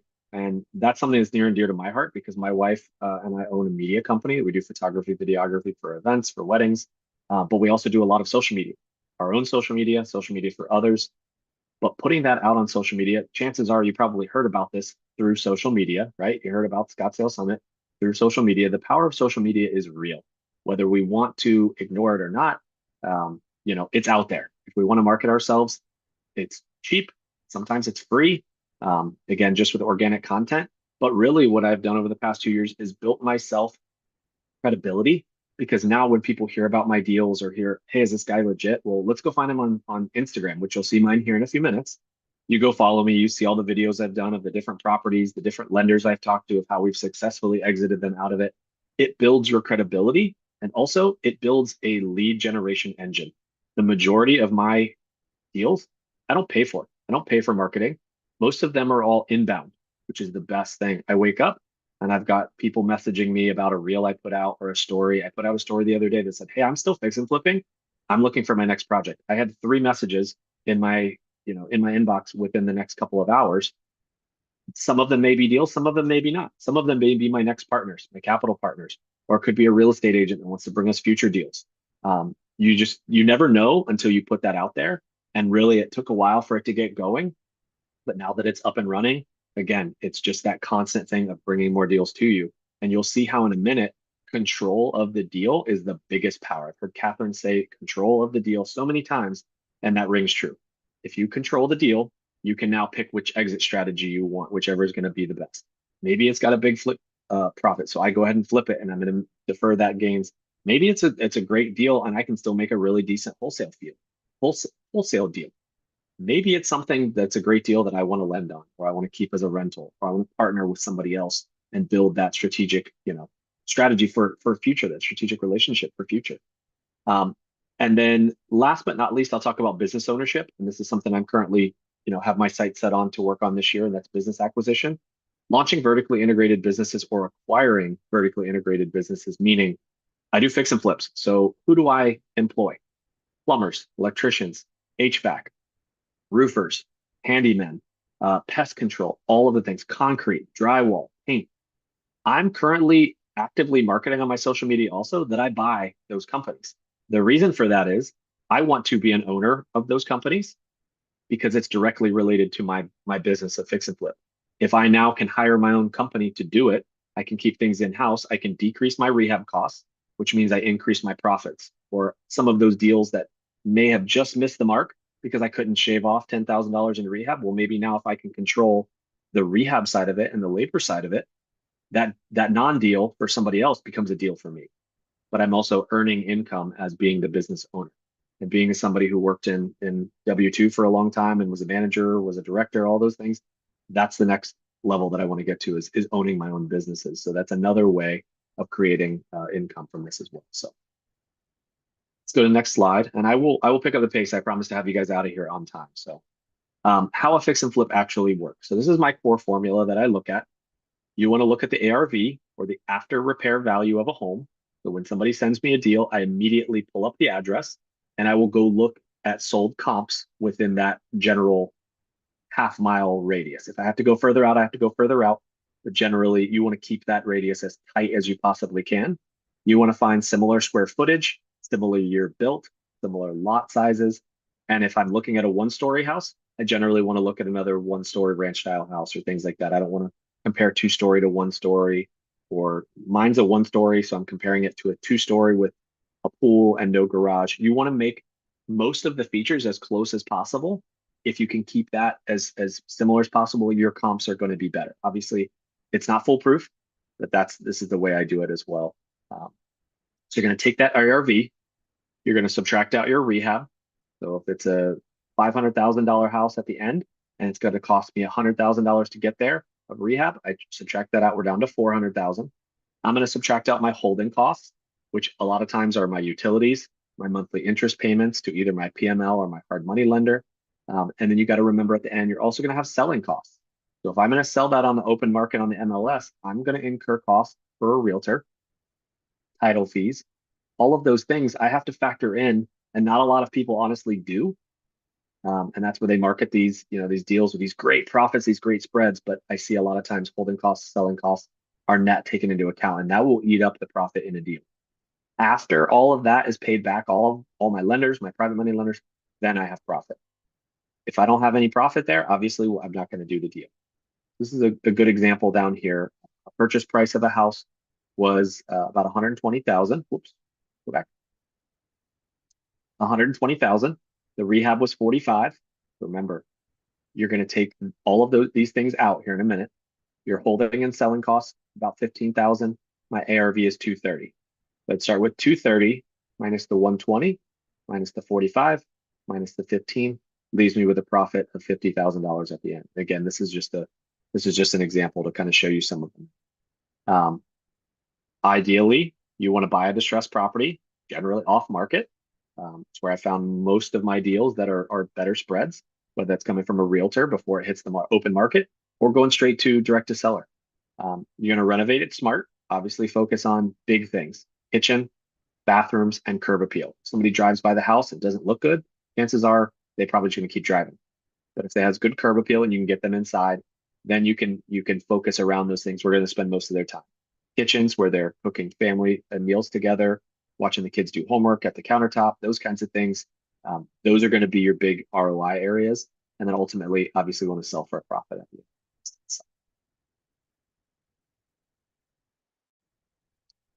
So streams 1 and 2. I talked about this a lot earlier, so we'll breeze through these some more. But streams 1 and 2 is flip profits and wholesale. Okay. If I control the deal, meaning I get it under contract, I legally have a legally binding contract in with title, I now have control of the deal.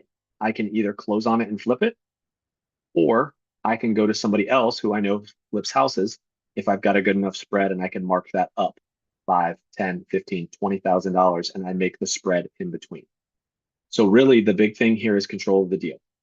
Deal flow is everything. As somebody who's faced this before and who's focused on 2 or 3 flips at a time and not focused on any of the deal flow, if you're not constantly sourcing deals and finding new deals and having people send them to you, or sending out direct mail, driving around your local areas, knowing where you want to flip, making agent relationships, your business is going to come to a screeching halt as soon as you finish that rehab and list it to sell. You always want to be looking for deals. You definitely also want to protect your margin. You make the money when you buy the house, not when you sell the house. Because if you sell the house 6 months after you bought it and the market takes a drastic turn, for the good, great. That's great. For the bad, if you didn't buy it at the right price with enough margin in there, now you're sunk, you're underwater. You're having to come out of pocket to pay back your lenders. And as somebody who likes to use private lenders and not use a whole lot of my own private capital, I say no to far more deals than I say yes. Probably 1 out of every, I'd say 15 to 20, we actively say yes and start negotiating. Other ones, I just say, we're way too far away. My offer would be around here. If you ever get close to that, come back. If not, keep moving. So you've got to protect the margin.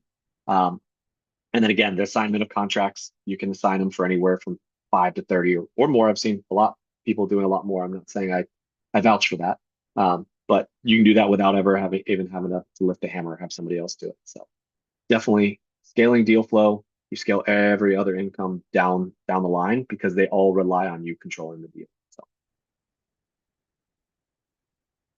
stream 3 and 4, lending and rentals. We talked about this a little bit before, but private money lending, again, these are very basic returns. I'd say 8 to 12%. I used to think, wow, that's too good to be true. I've heard of, and I actually pay better returns than this myself for homes that we lend on. But a lot of that, those high risk, high reward, it sounds too good to be true. A lot of the times it usually is. These are where your normal returns you should be seeing for this 8 to 12%. Earning interest off of income secured by real property. You want to make sure you secure yourself properly.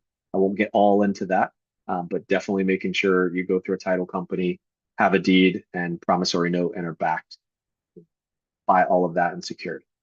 You take a much more passive role. So you're funding the deal, you're collecting payments over time. You don't do any of the renovation. However, you want to be careful with obviously who you partner with, making sure you do your due diligence, like Tracy talked about before with the operator. If you get into a bad deal and you didn't, do your due diligence, sometimes the only person to blame is yourself. But that's why we're in community here and we have other people to lean on. The rental strategy, we talked about this a little bit earlier. You can buy it, still have control of the deal, right? So if I choose to do this at the end and I've got a big enough spread at the end, and hey, I don't need that 50, 60, $70,000 chunk, but I could refinance, get all of my money, get all of my lenders back out of there and refinance into a rental that cash flows. And that now over time, over the next, 5, 10, 20, 30 years, I can keep that home and I can rent it out and I can make monthly cash flow, maybe a lot less. But over time, that $200,000 home may go up and appreciate to $400,000 in 10 years. And now my tenants have paid that down. I make that spread in between and I'm able to take tax benefits, lots of other things there too. So that's definitely another strategy. We talked about these a little bit earlier as well. This is the partnerships and the personal brand. Your network really is the multiplier. I'm always honestly talking about what I do with fix and flips, with buying businesses, even within my healthcare job, telling people what you do so that they know what skills, what experience, and what deals they can bring you, and also what you have to bring to the table. I'm constantly vetting people to hear what experiences they have, what strengths they have that maybe match my weaknesses so that we can go together and we can partner and we can do some bigger things together. And again, like I mentioned, the personal brand. Personal brand is key. You want to always be putting out content and showing your real self. I'm not saying you put out, a fake version of you. If you go look at mine, you're going to see a couple of things. You're going to see photos that my wife and I take. You're going to see real estate projects that we work on, and you're going to see a whole lot about God and my kids, because that's who I am. That is my life right now, is I am solely focused on being a better father, better husband, better man of faith, but also building my businesses so that I can support them long term and teaching them along the way. My kids come with me to Lowe's, to Home Depot. They come to walk houses. They come to church. All of the things that are important to me, I'm sharing with them. So that's what you'll see when I talk about personal brand. I'm not talking about, the fake social media one. It's put your real self out there because you will attract the right people by doing that. And it's also a huge way I raise capital too. I don't really have to try to raise capital now. I just keep putting out projects that we're doing. I'm not a big one that likes to post how much money we made on a flip or how much money, I made doing this or how much money, I paid somebody back. I just get testimonials from people that have worked with me. And then more people come, hey, how do I get involved? How do I learn? How do I do this? We've got capital lined up for the next couple of deals already, just because of that, again, that social media personal brand presence. Last but not least, again, the vertical brand or the vertical integration and business ownership. We talked about this before. Anything from constructions and trade businesses, like owning a GC company, able to cut costs there. Equipment rentals, dumpsters. Dumpsters is a huge one. I would love to own a rollaway dumpster company because I spend on average anywhere from $1,000 to $2,000 on every flip just to throw trash in it, for it to be parked in my driveway, for me to throw trash in it. They come back, they pick it up, and they dump it at the dump. And I guarantee you, whoever owns that company has people working for him or her that just pick the dumpsters up and they coordinate a lot of it. Another one I'd love to own. And again, it's a way that recurring revenue from other jobs. Property management, if you're somebody who likes to do buy and hold, it's undoubtedly, something you're going to have to do. You're not going to, scale to a 20, 30, 40, 50 door portfolio and not have somebody else helping you to manage those rentals, because then you can focus on operations. And then this is a big one for me for RV parks and hospitality. We didn't touch a lot about this, but hospitality is big and near and dear to my heart. That's how my wife and I met each other. That's what we still work in with wedding photography and things. And definitely another way we want to scale to own some of those as well. So, there are always hard truths. What can go wrong? And if you're ever vetting an operator to lend on a deal, make sure you are asking them what happens if things can go wrong. Because if they can't answer the question, it's a huge red flag and you should be running the other way. Okay. This business can be rewarding, but it can also be punishing if you're underprepared. As someone who's been underprepared and has been punished, I will be totally open and honest with those. When I talk to private lenders, I talk to them not only about our wins, but our losses too, and what can go wrong. Even on all those losses, we paid our private lenders back first. So some of those things that can go wrong, costs of everything, gas, everything across the nation is going up. That includes your materials and your labor. So if you're not adding in a contingency buffer, you're going to get burnt. You're going to go over budget, and then you're going to eat into your profit. Okay. Bad contractors, from somebody who's hired a bad contractor on their own personal home and been stuck in a construction zone for 6 months. Make sure you vet them, see and talk to people they've done projects for, make sure they can vouch for their work, make sure they're licensed. If they need, licensed and insured is a big thing. If something goes wrong on your job site, are they licensed and insured? Okay. Also, another big one is scaling too fast. Don't go from trying to do one flip at a time to 6. Your cash flow management there can go awry. So just be cautious, be careful with that. And also having no cash reserves. Obviously, if one deal goes bad and you lose 20 grand, but you've got 3 more still going and you don't have any cash to operate with, that's a big one that can go wrong. So just be cautious of all of those things. So this will be my last slide, and it's a beginner action plan. Definitely learn how to underwrite. First and foremost, you need to know how to comp a property, know what it's going to be worth at the end of your rehab. If you don't know that, you can't work backwards. Always start at the end and work backwards. So analyzing, and I used to do this, just have people send me deals or just go on Zillow and pull up recent sold comps in an area and then go comp that property with the other sold comps around it. And that's something that we do obviously help with people as well. So if you ever need help with that, please reach out. I have an underwriting calculator I'm more than willing to share and send you. The big one is building relationships, meet investors, whether that be on forums such as this, go to your local RIAs, go to, local groups in the area, meet contractors, call agents for properties that are on the market and just talk to them. Say, hey, I'm interested in buying this. This is what I do. Do you ever have other properties that, might meet these requirements?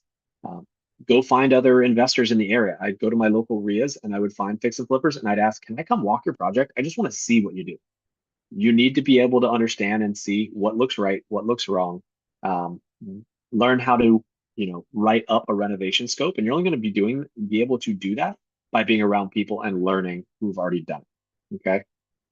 Partner before you scale. I did my first deal and still do. I've never done a deal only by myself. I partner all the time. I love other people too much to do things on my own. And then also document your journey from the very beginning. Even if you feel weird and awkward, document it. Because remember that personal brand. Other people are watching. Even when you don't realize it, post it. Put it on your story. So only the people that actually follow you can see it. Or post a reel. Just post it. No matter how dumb you look, post it. People love it when you look silly. So. And that brings me to my last slide. So you can go on my Instagram and see me looking dumb and see me looking silly on there. Flipping Oh, houses. wow. Thank you, Trevor. This is great. Everybody give him Please. some love. Like, seriously, I hope Thank that you. you get how powerful this is. Give him some love in the little chat there. Trevor, again, thank you.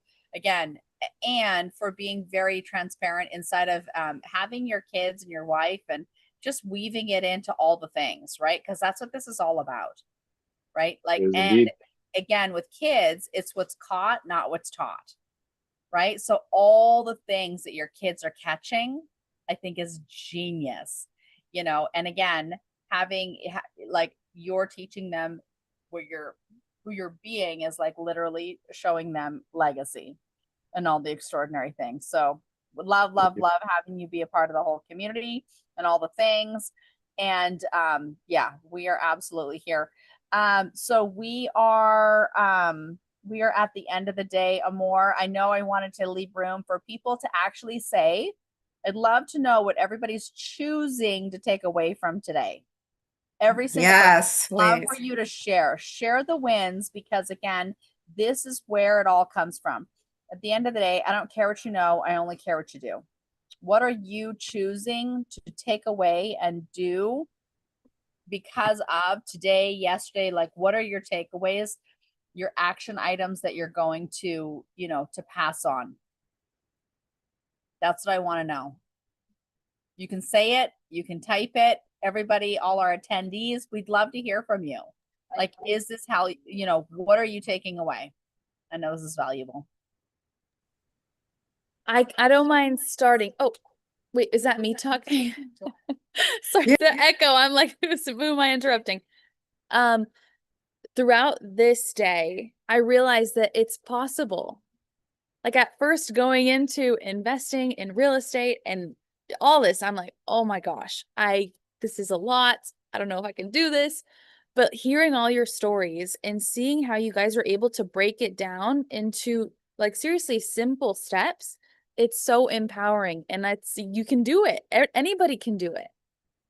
Like as long as you have that team and that support, like honestly, you can do it. And that's such a powerful realization. So thank you guys for getting me there. I love that. It took me until I was in my 40s to get that aha moment. I'm so excited for you and for the other young people that are getting the aha moments. It's like, makes my heart sing, like Catherine says. I love it. Right? Love it I so feel much. like a kid in a candy store that has all of this, like, oh my God, I want this, I want that. I just feel like a kid because there was so much information. And it was a lot of affirming of like things that I've been thinking about, curious about direction. And I will say this, it was so educational, right? Like I don't know where I could have went to get this in one space, right? It was so educational. It was like everyone who spoke dropped gems. I was like, I didn't know that. Oh my God. Oh my goodness. I didn't realize that. And so there were a lot of takeaways from me. I think for me, I need to go back and reevaluate direction. Because there was a lot of things that you guys talked about that would like maybe dip the toe in a little bit here, a little bit there. Just like, you know what? Let's really hone in on what that looks like for my future. And something Amor always says is like, you got to get your kids on board. You need to have my children are adults, but most definitely thinking about like what that avenue looks like with my adult children to have these conversations a lot deeper. So, just knowing that the legacy, can still be, I can still create that is it's just I'm very excited. So thank you guys. Thank everyone for speaking. Thank you everyone for educating me. That was awesome. I love it. So who else? Who else has a takeaway? Look forward to you joining, Susan. So awesome. Networking, yes, absolutely. I hope that's one of the biggest things that all of you are taking away is the power of networking. Again, it's why I created the app for all of you to be able to fill out your contact information and then make sure inside of there you're clicking the button that says yes, share my contact information so that you can network. Again, it all comes through relationships. I wouldn't be where I'm at today if it wasn't for relationships. Like everybody, it literally is. I'm connected to every single one of you because of some form of networking and an introduction that was made at some point. Like every single one of you, we're literally clear across the continent, from Canada to California to Washington to Florida to Oklahoma, Arizona. Like we're literally everywhere right here. And it all came by way of networking and connections. So make sure you 100%. Sarah, I love what you said, Sarah, that you felt the faith throughout it. Like that's so important because it is such a foundation for each one of us. That's amazing. love that. Yes, that is beautiful. So, Oh, takeaway. Joy. Wait, Okay. can I share my Yes, yes, daughters? yes, Can I share my yes. daughters? Joy said in the chat, I really like the quote, education beats YouTube videos. So moving forward will be a lot of research for me, figuring out what avenue of real estate I'm most aligned with, and then learning about it. So that's good. Yep. Thank you, Joy. That's beautiful. I love that. Any other takeaways? My way is I will be here tomorrow, ready to learn some tax Yes. strategies to Tomorrow is protect. about protecting it, right? Like everything that you're building, you need to protect it. This is super important, you guys. So make sure you're there. And everybody, I want you to like give some serious love. Putting this together is no small feat. I know it may look super simple. It's not. So I want to thank Amor for being our amazing MC, Victoria for being our slide deck engineer today. Thank God for you making this go smoothly. Laura for managing all the back end stuff that clearly not our genius. Katya for taking copious amounts of pictures and videos and posting and sharing and all the fun social media stuff. You know, and all of our speakers, you know, Stuart and Trevor and Yes, thank Hannah, Kim, Amor, Tracy, like again, all of your knowledge and wisdom and everything that you're sharing. Thank you for pouring your hearts out. Thank you for taking time away from your lives and your businesses and all you're doing to literally pour here. We have these people here, but then there's all these people who are watching live stream as well. You have no idea the lives that you're impacting. I'm getting emails from people who are seeing us live on LinkedIn, and all these connections are being made, you know, through all the social media platforms because what we're doing makes a difference in the world. So from the bottom of my heart and from the bottom of the hearts of all the people that you have no idea who you're touching and all those expanded communities, like thank you. Just thank you for being extraordinary. thank you, Catherine. Thank you. Thank Extraordinary. you. Thank you. Thank you for Okay. building this. This is amazing. Tomorrow morning, 9 a.m. Pacific. We're going to be here with the Opportunity Zone experts. Please, please, please, please, please be here. I promise you, learning about opportunity zones will change your investing life forever. So please be here for that, for the sake of you and your family and your legacies. So I love that. So thank you, everyone. You're amazing. May God be with you, protect you, inspire you, and have you all be here with bright, happy, shiny brains tomorrow, ready to learn. Yes, take care. Love it. God bless you Bye, all. everyone.